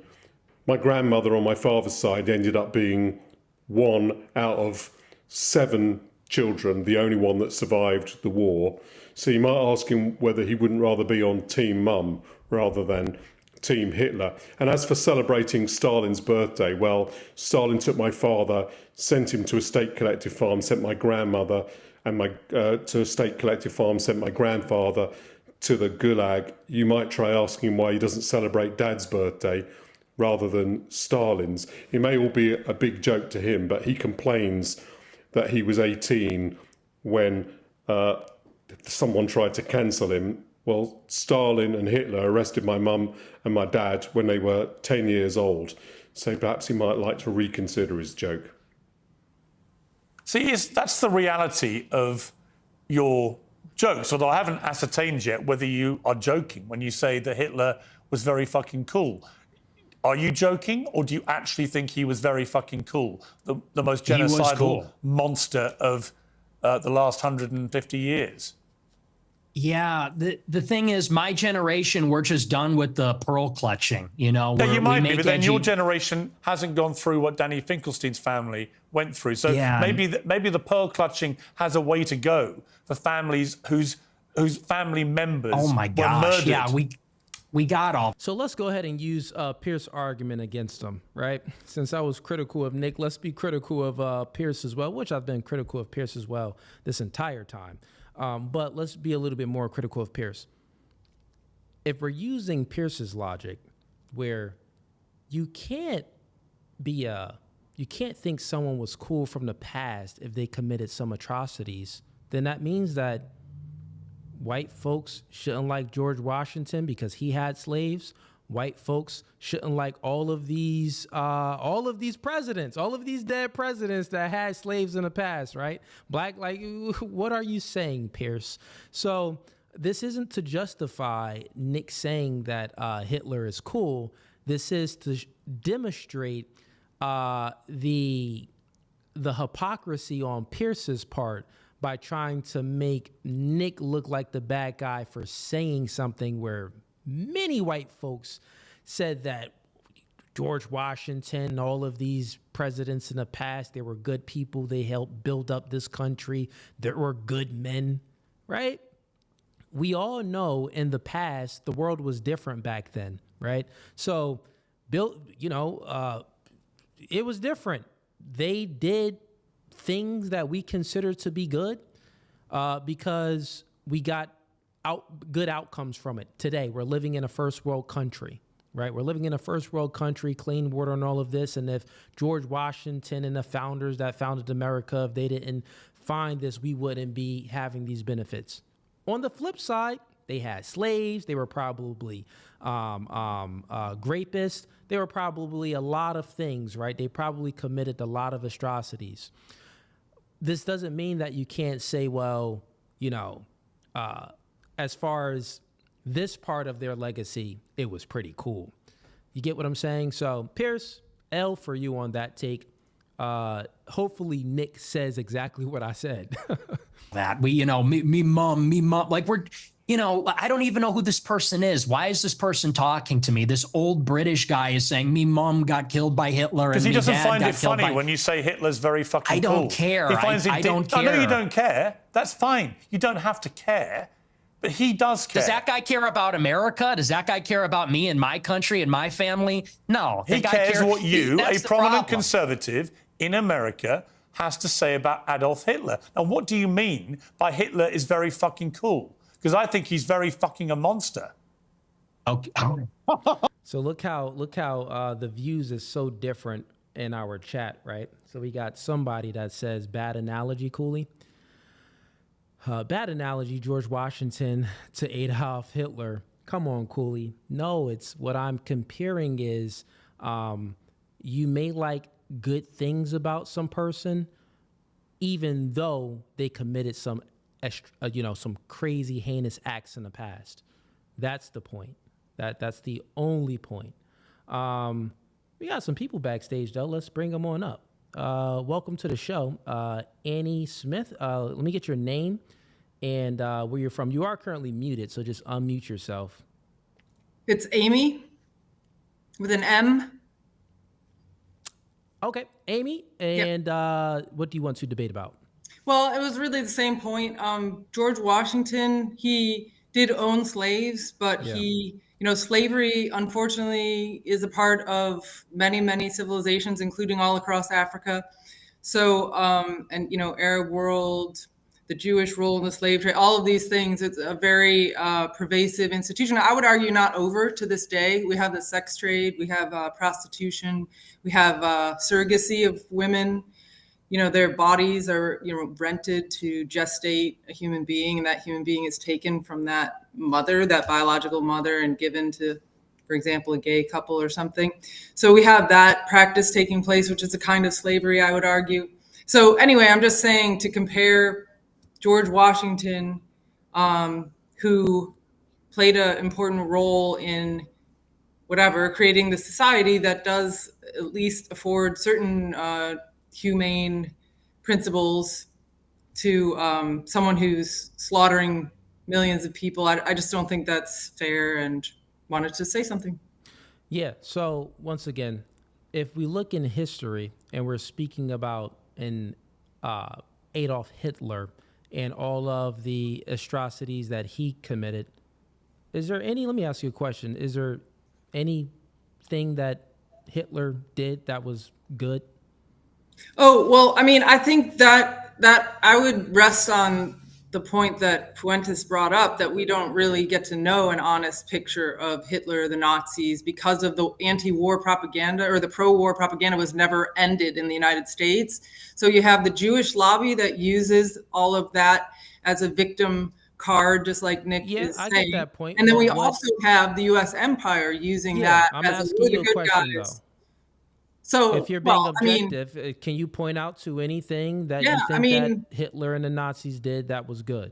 Yeah, I absolutely believe, as far as I'm not an expert or anything on history, but according to the research that I've seen, the German people were being persecuted and targeted. And then after the war as well, with the Morgenthau Plan, with the slaughter of millions of prisoners of war, and that a lot of the deaths. He helped overcome. He was resistant, out of poverty. He helped. When a country is being targeted, and a leader is actually protecting that people and building up infrastructure, I don't have a problem with someone. That's the point. That's the point. Well, that's the point that I'm making. Yeah. So you wouldn't be against the point that I'm making. You would actually be in favor of the point that I'm making. Let me state the point though, to make the clear distinction between what's going on here. So I made a clear point that, someone can commit heinous acts, right? But then they can also do some good things, and you can think that the good that they did was pretty cool. Yeah. Just like when it comes to Hitler, after World War I, his people was in so much poverty, they were down bad, and he uplifted his people and got his people out of that position at that current time. And you even said that, that's a good thing right there. Yeah. So that's the point. Right. Yeah. That's the only point I'm making. So when we compare George Washington, we can say, George Washington was the first president. He was one of the founders of the country, helped build this country up. But also he had slaves. So we can speak about the good of George Washington. You spoke about the good of Hitler, but we can also understand the bad on both sides. That's all I'm saying. I agree with that point, and that we should look at human beings as complex figures, and that when we're told to just strictly demonize, that's usually a manipulation, a power play. It's about domination of our minds. And so absolutely, we have to be allowed to have our opinion. But I just also feel that we have been subject to, including especially, white people, I would argue, in the United States, to this demonization and hatred of, let's say, selective way of looking at history that is very, very negative and not nuanced and not including the good parts. And I think that is a lot of what's created further animosity and division between blacks and whites in America. That's my I would actually I would agree with that point, because this is why when I analyze the the Nick Fuentes out there, the conservative far right people, I think that is just a response of the white guilt. Like, think about it. A lot of white people was even like, it created the victimhood for black people, and it created white guilt for white people when you're being raised in public schools, and all the history is all about slavery. So when I was growing up in school, it was like, well, yeah, white people did this and they had slaves. And then when Christopher Columbus found America, he came on a ship with all these slaves, which was a lie. He didn't even come to North America. He was in South America. So it was so many things that, propaganda distortion. that was pushed Exactly. on us. And it was lies, which then gave black people to like have some, victimhood of like, I kind of hate white And people. fear. Why did I do that? And then white people And would fear. take the Fear of mindset white people, right? of guilt to be like, wow, my ancestors did Yeah, these heinous acts. And Yeah. I think that the people like Nick Fuentes, it's a response of that. Yes, Like, yes, their he's trying to eyes are correct open. it or to say Yeah, we're not trying going to to correct be it. held down by that. And I would Correct, yeah. argue that we, people who want America to be good and healthy, we should absolutely look at crimes in the past, but to learn from them, not to have collective blame, intergenerational guilt. And I would argue that's sort of a Jewish way of doing business. And I don't think that's healthy. And I think it's good that the country was founded as Christian. I'd like to see us become more Christian with more quality control, which I consider to be Catholicism. And so I like Nick for that reason. And anyway, so that's sort of where I'm looking at it. I appreciate you taking the time to have me and hear me and do your show. Okay, fair enough. Good conversation. I thank you for coming up. Thanks, Amy. Thanks. All right, bye. All right, chat. Let's continue on with this. Where are we at? Okay, let's get it. I was supposed to be hitting the gym with ease. Let's see. Did he give me? Okay, homie said he's still working. All right, but he about to be off. So we're gonna stream this for a little bit longer. See what else we got. Let's continue on. Oh, that's a clip. I think he's very fucking a monster. Do you hear yourself? Yeah, I mean, do. can we all grow up? I do. Can we all grow He up? murdered That 12 is just million childish. people. He murdered 12 million Okay. people. What is very fucking cool about that? Tell me. The edits, it's just cool. The uniforms, the parades, it's cool as a guy. You look at World War II, and it's fascinating and it's interesting and it's compelling and it's cool. And, we're just tired of saying these kinds of things. We want to talk like real people and give our honest opinions. And then we literally get an old Jewish guy from England who's going to say, oh, that's not very funny, mate. Me mom. And it's like, shut up. Like, no one is in favor of genocide. So let's just get that out of the way. We're not in favor of a Holocaust or genocide. Do you think if half your... Chat, yeah, funny. Amy Cook, now get back into the kitchen, my girl. Yeah, when she came on, I thought we would have more of a point of contention, but we actually, there was no point of contention. We actually agreed on everything, I would say, when we, washed it out. But yeah, Amy, you gotta get in the kitchen. Don't be coming up on stream. Where's your man? Where's your leader? Did you ask your leader before you came up on stream? Nah, I'm playing with you. But no, seriously, get back in the kitchen. 80 years ago. You think if half your family had been wiped out by very fucking cool Hitler, you'd still think he was very fucking cool?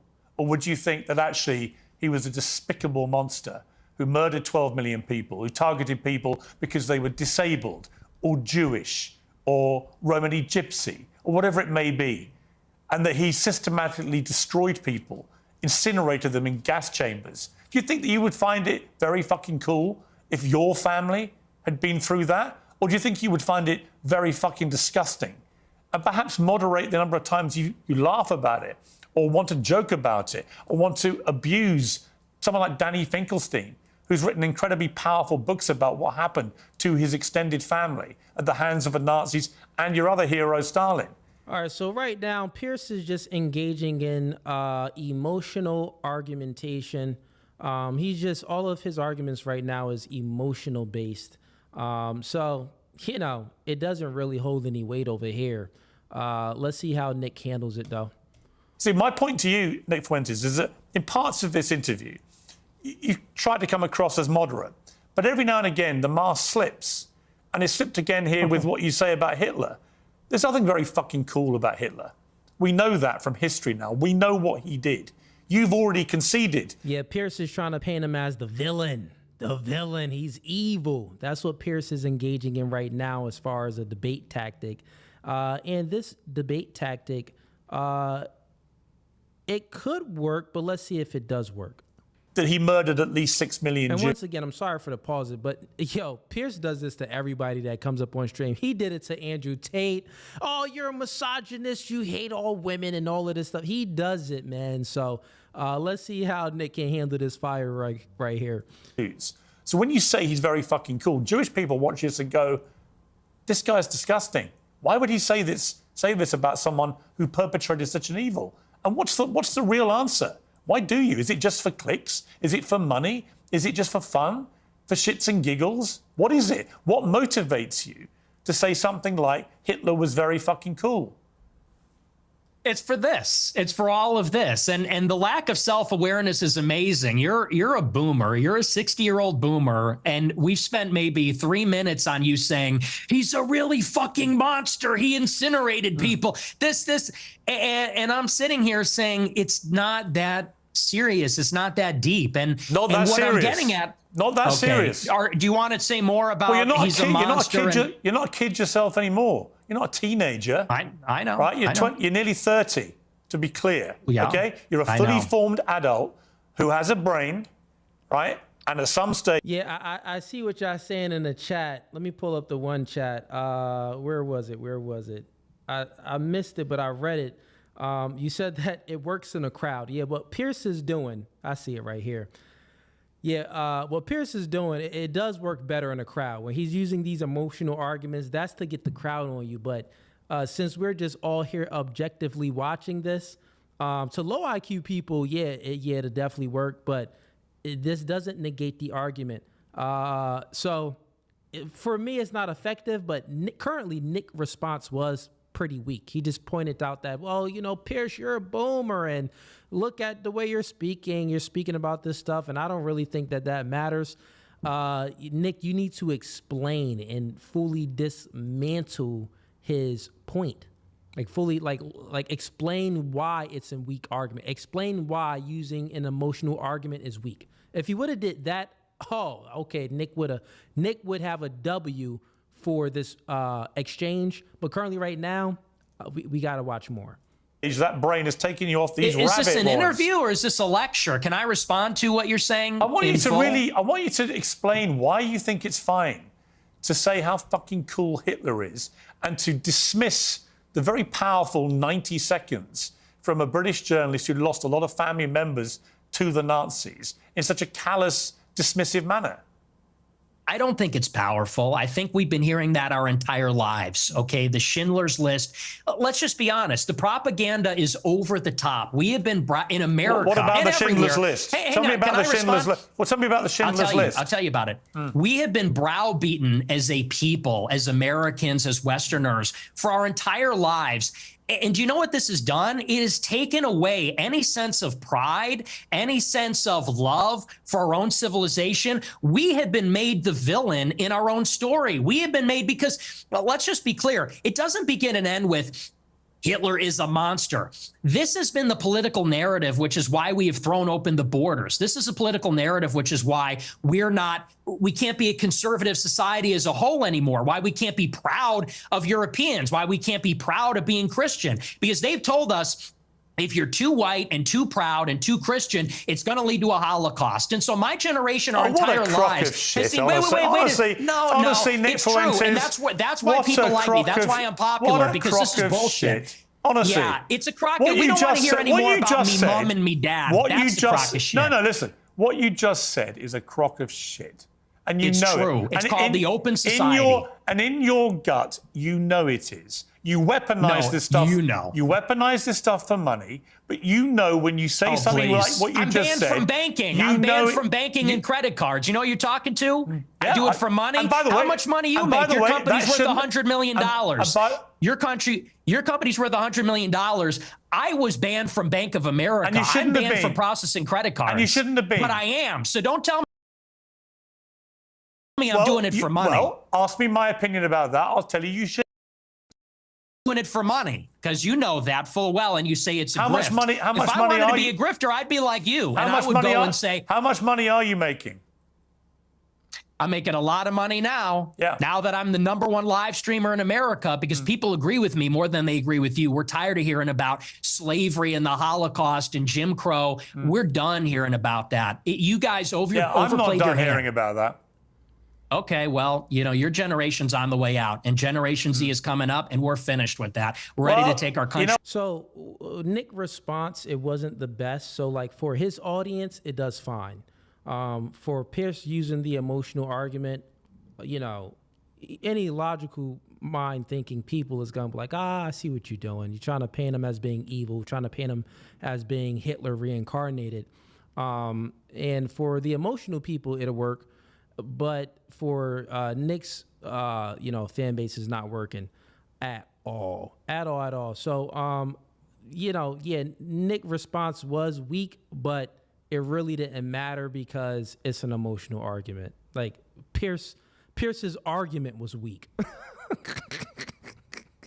So it was like no one really wins this one. It's kind of like, all right, well, it's neutral. Let's continue on. I've got three We're not sons. listening to I've got crying three minorities sons. anymore. I've got 3 sons, and they don't share your views about slavery and about the Holocaust. They can have decency and compassion and humanity about some of the worst things that have happened. Yeah, Darian, it was perfect for Nick's audience. That's what I said. But he could have dismantled it. He could have easily dismantled it by bringing up George Washington. Like the conversation that when Amy came up, the conversation that me and Amy had, it would have, he would have defeated them. So meaning that the argument that I proposed, I would have said, well, Piers, if that's the case, let's compare it to something. Basically, we can't speak about people in the past when they did heinous acts. Even if they did some good things, we can't speak about it. I would ask Piers the same question I asked to Amy. Is there anything that, Hitler did that was good? Is there anything you can say that he did was good? And Piers would most likely be able to name a few things, right? And then that's what you say. Well, that's what I'm speaking about. That's why I think that he's pretty cool, right? And then he would have fully dismantled Pierce's position. Or he could also then use the analogy of George Washington. Well, George Washington had slaves, but he also built and he was also one of he also helped create and build this first world country that we live in America, one of the best country on the planet, right? And I think that that's cool about him.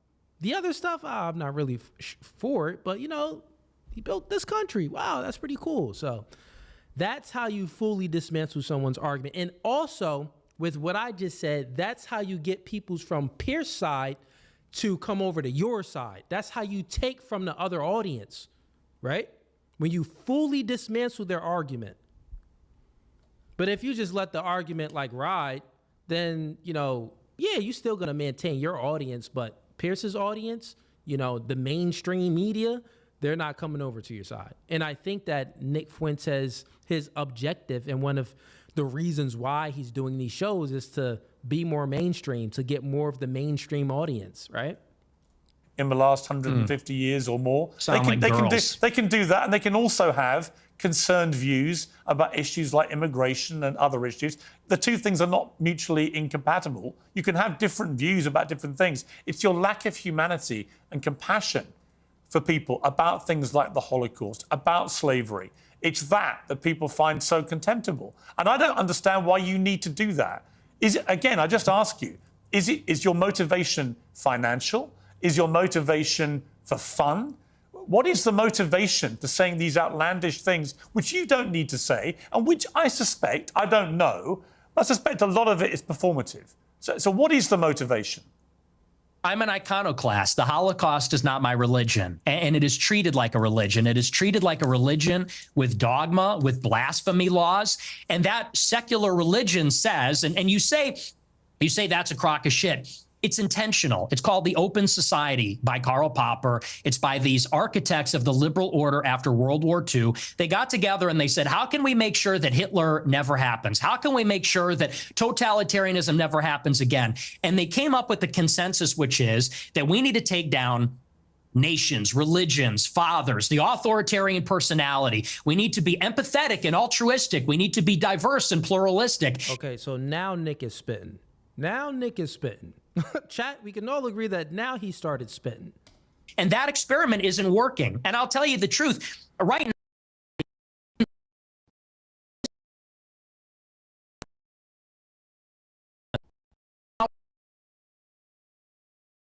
percent of the lives in the United Kingdom and in the United States are non-white. My ancestors, your kids who are so empathetic and compassionate, they're going to be a minority. They're going to be a minority in maybe a Muslim country, an Indian country, an Hispanic country. And these Jewish people that are 100 years old talking about my grandparents and the Holocaust, they don't care about that. Actually, they like to see it. At the SPLC, they're literally counting down the days until whites are a minority in America. So forgive me if I don't believe them when they talk about compassion. There's a genocide going on right now. It's not against the Jews. How many Christians are there? In Gaza, it's against How many whites. Christians are there in the world? Like me and 1 you. point some billion, Yeah, 2 billion. How many Jews are there? 15 million. Okay. So with a straight face, you're going to tell me the world is being overrun by the Jewry, by 15 million people, when there are over 1 billion Christians. There is a genocide of Christians like poor old Nick Fuentes going on at the hands of these 15 million Jews. Really? See, this attitude is why you're losing. When you say Who poor am I losing old to? white people, Who these am I poor losing old to? white people. Who am I losing to? You're seeing it, mass migration. Oh, you're losing to me. We are losing as a civilization of mass migration. And here's the difference. In Israel, they have my politics. In Israel, they want to maintain a Jewish majority. If they had it their way, it would only be Jewish people. They're fighting like hell so that Jewish people can have as much territory, a Jewish state. They can be proudly Jewish in their own land. Whereas in America, we are being besieged by 10 million illegal immigrants in 4 years. And then whites and Christians are going to be the minority. And that's true in Canada, Australia, all the countries in Europe. So you could say there's 2 billion people, but what's the proportionality? What is the percentage of people being born that are white? Where's the arrow pointing? Where are we going to be in 50 years? In 50 years, there might be in Israel. In 50 years, there isn't going to be a white Christendom. You don't believe people should get married, right? I think people should get married. I'm a Christian. But you're basically anti-marriage, really. You've talked about this. You've talked about. Are we done talking about white genocide? Well, no, I'm coming to the same part because you seem very. Yo, Piers tried to move the goalposts quick. Bro, we was just having a conversation about genocide and all of this other stuff. You're anti-marriage, are you? You said that you're against marriage and stuff like that. Piers is a sleazeball, man. Homie will move the goalposts like, dag, bro. Coach, I'm trying to score. I'm trying to score, coach, but Piers keep moving the goalposts. So funny, man. Resistant to the idea of marriage. You've never got married. You've talked very scathingly about henpecked husbands. Just take a look. That's true. Guys get to a certain age and they're like, you know what? Women suck. Like, they're talking too much. They're not hot anymore. Like, you're fat, you're chubby, you're not as hot as you think you are. You fucking talk too much. You're a bitch. So we'll obviously get to the brazen misogyny part of that a little later. But I'm just curious. On the one hand, there's this terrible genocide going on of white people. On the other hand, you want people effectively to stop going near women because they all turn out to be so ghastly. So they shouldn't presumably procreate. So how does that work? I mean, aren't you with your rhetoric actively encouraging? Man, he's being hyperbolic right now. Piers is just picking at the silliest, stupid stuff. Come on, Piers. But he did say it. He made a clip, and this is most likely clipped out of context. But who knows? We'll see. Let's see what Nick says. Men not to associate with these ghastly women, therefore not have any more children. Therefore, you are contributing, Nick Fuentes, to the diminishing white population. I'm confused. I tell my followers to get married all the time. I tell them that it's best for everybody to get married. And I think that's the only way that you can have sex. I think that's the only licit way as a Catholic, as you know, to have sex is within marriage. Why don't you get married? I'll get married later. It's been difficult for me because people are shooting at me at my house. I don't know that I I don't want to have kids and a wife. You know, my wife would be screaming about that. Me, you know, I have to be able to take risks and be able to say these things. It's difficult to bring a family into a life that's like that. But for my followers, I tell them to get married. But what's happening with women? You literally just told your followers, hang on, in that clip, you literally told followers, women, they get old, they get fat, they get ugly, they get very annoying. So where's the incentive to get married to women? There isn't one. You're actively telling them the opposite.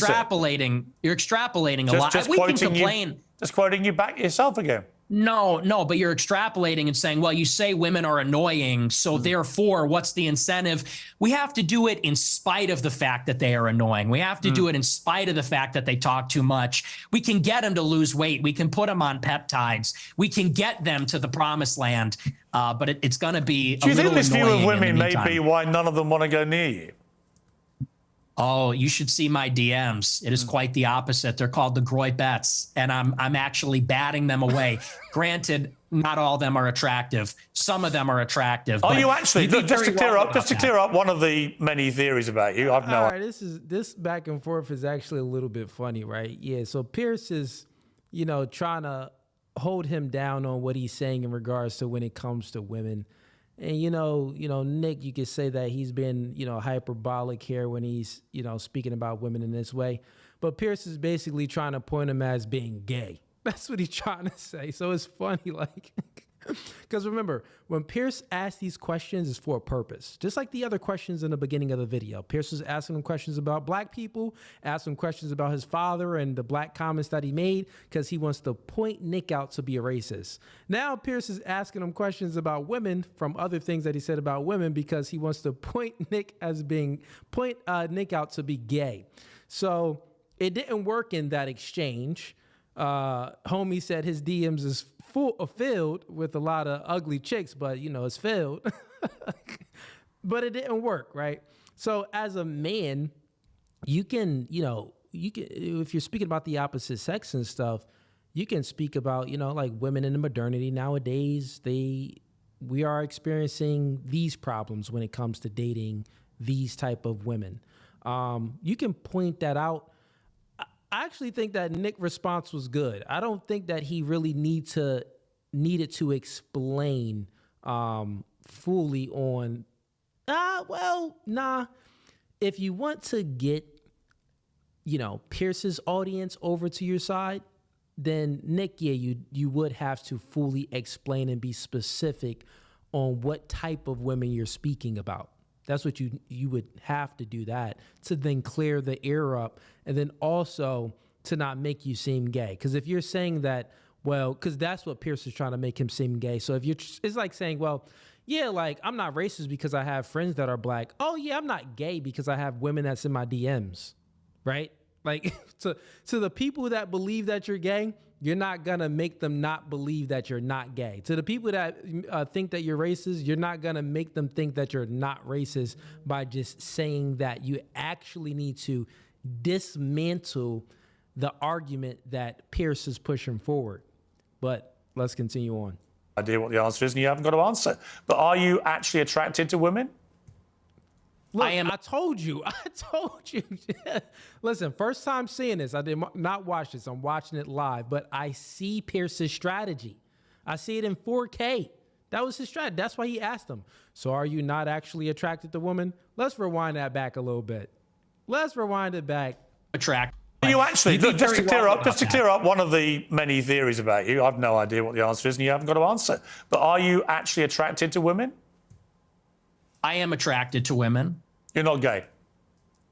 No. But I will say that women are very difficult to be around. Okay. So there's that. And do you think they should have the right to vote? I do not. No, absolutely not. They should stay at home? So Piers is like, since the whole gay thing didn't work, I don't know, Nick, you did pause on that for a little bit, but okay, fair enough. You said that you're not gay. Since the argument to make Nick out to be gay didn't work, Piers is now pulling on strings. He's like, well, you know, do you think women shouldn't vote? He's pulling on anything to try to like paint Nick as basically to be evil. It's either Nick is racist, he's evil, or he's gay. That's Pierce's strategy right now. Well, yeah, absolutely. So basically, you're just a misogynist old dinosaur, aren't you? For a young guy. Yeah. I mean, I know I'm the boomer. I know I'm the boomer here, but actually, you're a 27-year-old dinosaur, aren't you? Aren't you, Nick Fuentes? All women. I am. All women are annoying. All women grow fossil. old. They all get fat. Says the guy. Have you ever had sex? No, absolutely not. Wow. Says the guy who's never got laid. Wow. That's the thing, though. You boomers, it's Do you think always you're an get expert laid, in women, free love. given you've never got laid? Yeah, we are going back to the Stone Age. You're absolutely right. This, you're talking about empathy, and your kids are empathetic, and they would never laugh at a joke about the Holocaust, and you're a misogynist. You're a simp yourself. You're totally henpecked. That's the problem. So we are going back to the way Let me play things another clip of yours about. Okay, I gotta say that Nick won in that exchange because Nick was honest. He said, "Yeah, I'm a virgin," but not only that, he spoke on like it's nothing wrong with being a virgin, because we're going back to the Stone Age. So he doubled down on Pierce's point to make his point. Like, yeah, I'm not out here having degenerate sex. I'm a virgin, and I ain't really messing with these hoes. So, Pierce took the L on that one. Nick took the W because Pierce didn't set him up properly. He ain't set it up properly. Like the questions that I would ask, like especially if I'm going to be like in opposition to Nick, it would be not saying that I am, but I'm saying if it is like if it's a setting like this, I would be like, so, well, do you not like? Okay, you're a virgin. But are you a virgin because you don't have the ability to court a woman that qualifies for you? Like you don't have the ability to attract the woman that you want, or you're a virgin because the woman that you want don't want you? Or have you totally checked out the game? Like, what is it? Right? And then you'll get Nick to expound on some of his points, which he did. He made a clear argument. He says, listen, I got people after me. I got enemies. People are shooting up my house. I don't think that that's a good environment to raise children in and to have a wife, which is a legitimate point. But still, if Pierce, he didn't really ask the best questions there. So we got to give W to Nick on that one for at least dismantling Pierce's questions with ease too. He did it with ease. Women. But he did it with ease because the questions were so trash though. A lot of women want to be raped, and when I say raped, I mean like that sounds bad when I say it like that. But there's like a lot of women that really want a guy to beat the shit out of them. Okay, we got someone backstage. Let's see if he wants to debate. Welcome to No Fugazi Podcast. State your name and what do you want to debate about? You are live. Hey, how you doing? I'm doing good. Welcome to No Fugazi Podcast. State your name and what do you want to debate about? Well, to be honest, I wasn't expecting you contacting me. I've been following you on Facebook, and this is a surprise for me as I am your streaming right now. Maybe I should turn on my light. Well, debate about the context right now we are watching about Nick and Piers. Yes. What do you want to debate about? Do you have any opposing views than me? Do you have a point of contention with anything that I said? Yes, I am. I do see the perspectives on Nick Fuentes, and due that he's younger than Piers Morgan, I think we should reevaluate the way we see both persons on this situation and this argument. I think we cannot judge them depending of their experience in life, because sometimes a young generation will think they know what they're talking about, but they really don't because they haven't been through that, you know. Chat. No Fugazi. All right, let me be serious. My bad, man. They in here roasting you in the chat, bro. Oh my God. Someone said, Wicked said, Cooley about to argue with a t-shirt. All I can see is his teeth, eyes, and a t-shirt. Man, they saying that you blacker than Michael Blackson black hair, man. They saying that you look like underneath the bed. Chat in here wilding on you, but listen, man, it's okay. That ain't me. It's what the chat's saying, right? Not to say that I don't agree with the chat. I gotta do agree with them. They roasting you right now. But listen, let's give them so their your flowers. point, You know, the point that you're making is this: you're saying that, well, man, I don't even really understand your point. Are you saying that you said something about buff guys? It's not all about like your buff physique. It's about like basically. Do you think that Pierce is dominating or Nick is dominating in this debate? I don't think any of them are dominating on this right now. All right. Well, listen, man. Well, what disagreement? So you've been watching the stream. It's debate night. If you agree with the things that I say, cool. But you did say that you have a point of contention. I'm trying to understand what point of contention do you have? Like, I was up here giving commentary on this debate. So what commentary that I gave that you disagree with? The part about this, he was actually like mentioned as like doing that insinuation that he's gay. Oh, okay. So you think that when I said that Pierce was insinuating that Nick was gay, you think that I was wrong? I don't think you're getting my point, but definitely. Yo, it could be a language barrier, man. I'll have to bring you up another time when I got more time because I'm reacting to this and it's debates. I want people to come up here that, can understand the English language and put out their argument a little faster. Nothing against you. You're probably from another country. What country are you in? Shout out your country. No, I don't want to talk about that right now, but definitely yes. Right. I just didn't catch right. Like, right. Yeah, you gotta go, man. Homie, you gotta go. I don't know what that was about. Chat, we do it live, we do it live, man.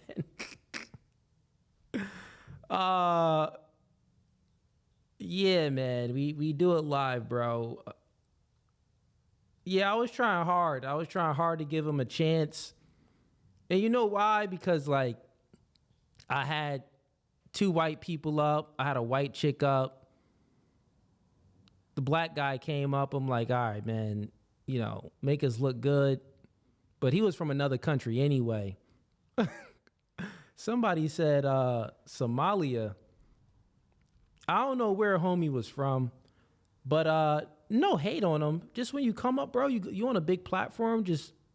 I already gave the rules. When you come up, state your position, state what you want to, what your argument is. He couldn't really state it. So, hey, it is what it is. But chat, y'all was in here roasting him, man. Yo, y'all, all y'all going to hell. All y'all going, matter of fact, I'm going to hell too, because I was thinking it. Like, we all going to hell together. Dang. All right, we got let's get to the super chats real quick. Okay, hold up. I'm gonna read that in a second. Make sure I don't skip anything.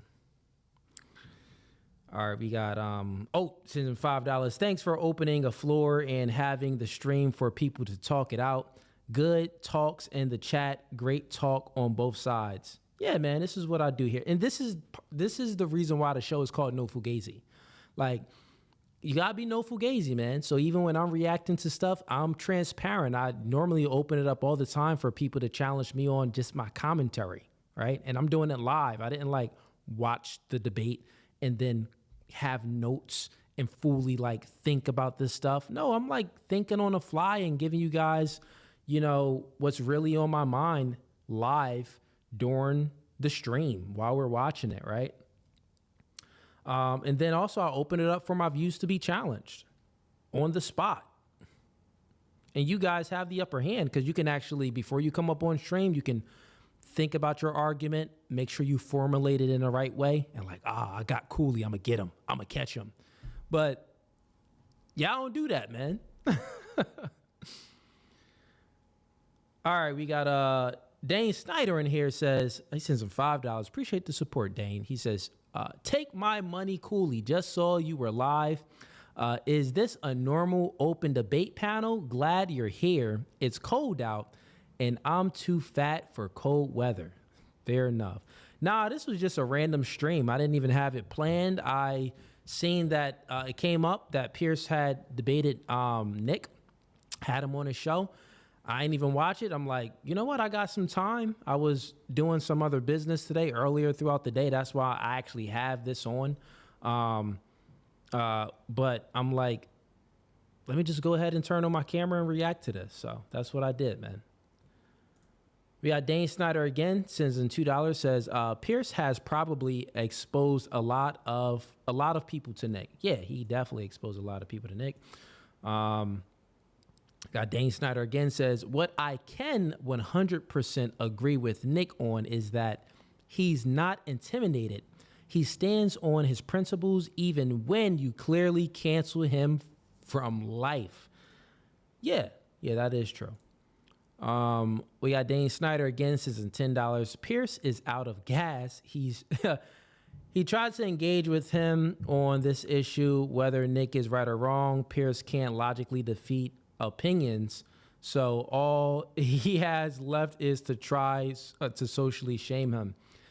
Yeah, I agree. Yeah, Piers definitely ran out of gas. We got Gavin, says in $5. I'm just glad his teeth are whiter than his t-shirt. Yo, y'all was killing homie in the chat. But listen, chat, this was a good stream. I did it for 4 hours. I reacted to it. I reacted to almost all of it. Only got like 20 minutes left within that conversation with Piers and Nick. So if you guys want to continue watching that, just go on over to Piers Morgan channel. But anyways, I think this was W Stream. Thank you for all the people that joined the stream and asked questions. Thank you for all the people that sent in super chats. Appreciate all of the support. If you haven't watched my last dating show that I did, it was just this past Saturday, and it was pretty good, interesting combo. I recommend that you guys go ahead and do that. But before you go, subscribe to the YouTube channel, click the bell icon, so you're notified of when I go live next, and also you'll be notified of when I post clips, right? Sometimes I can post little portion of clips of the people that come up here and debate me. So even if you don't truly like the podcast, at least subscribe and click the bell icon so you at least can see when maybe there's a clip of you, right? But other than that, the next stream will be on Wednesday at 7:30 p.m. Eastern Standard Time. It will be reactions and open panel debate. So anyone that wants to debate me, just prepare for Wednesday. Without further ado, this podcast is No Fugazi. Appreciate y'all. We out. No Fugazi. Fugazi.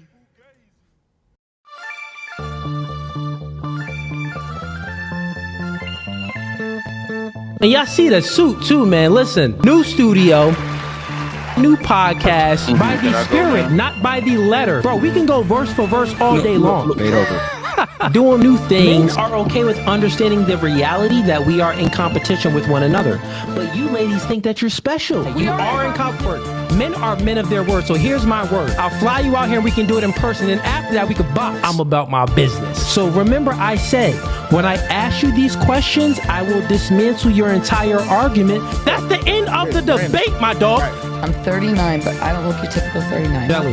Yeah. You look 39. It's okay though. That man isn't intimidated by a woman like you. He's annoyed by a woman like you.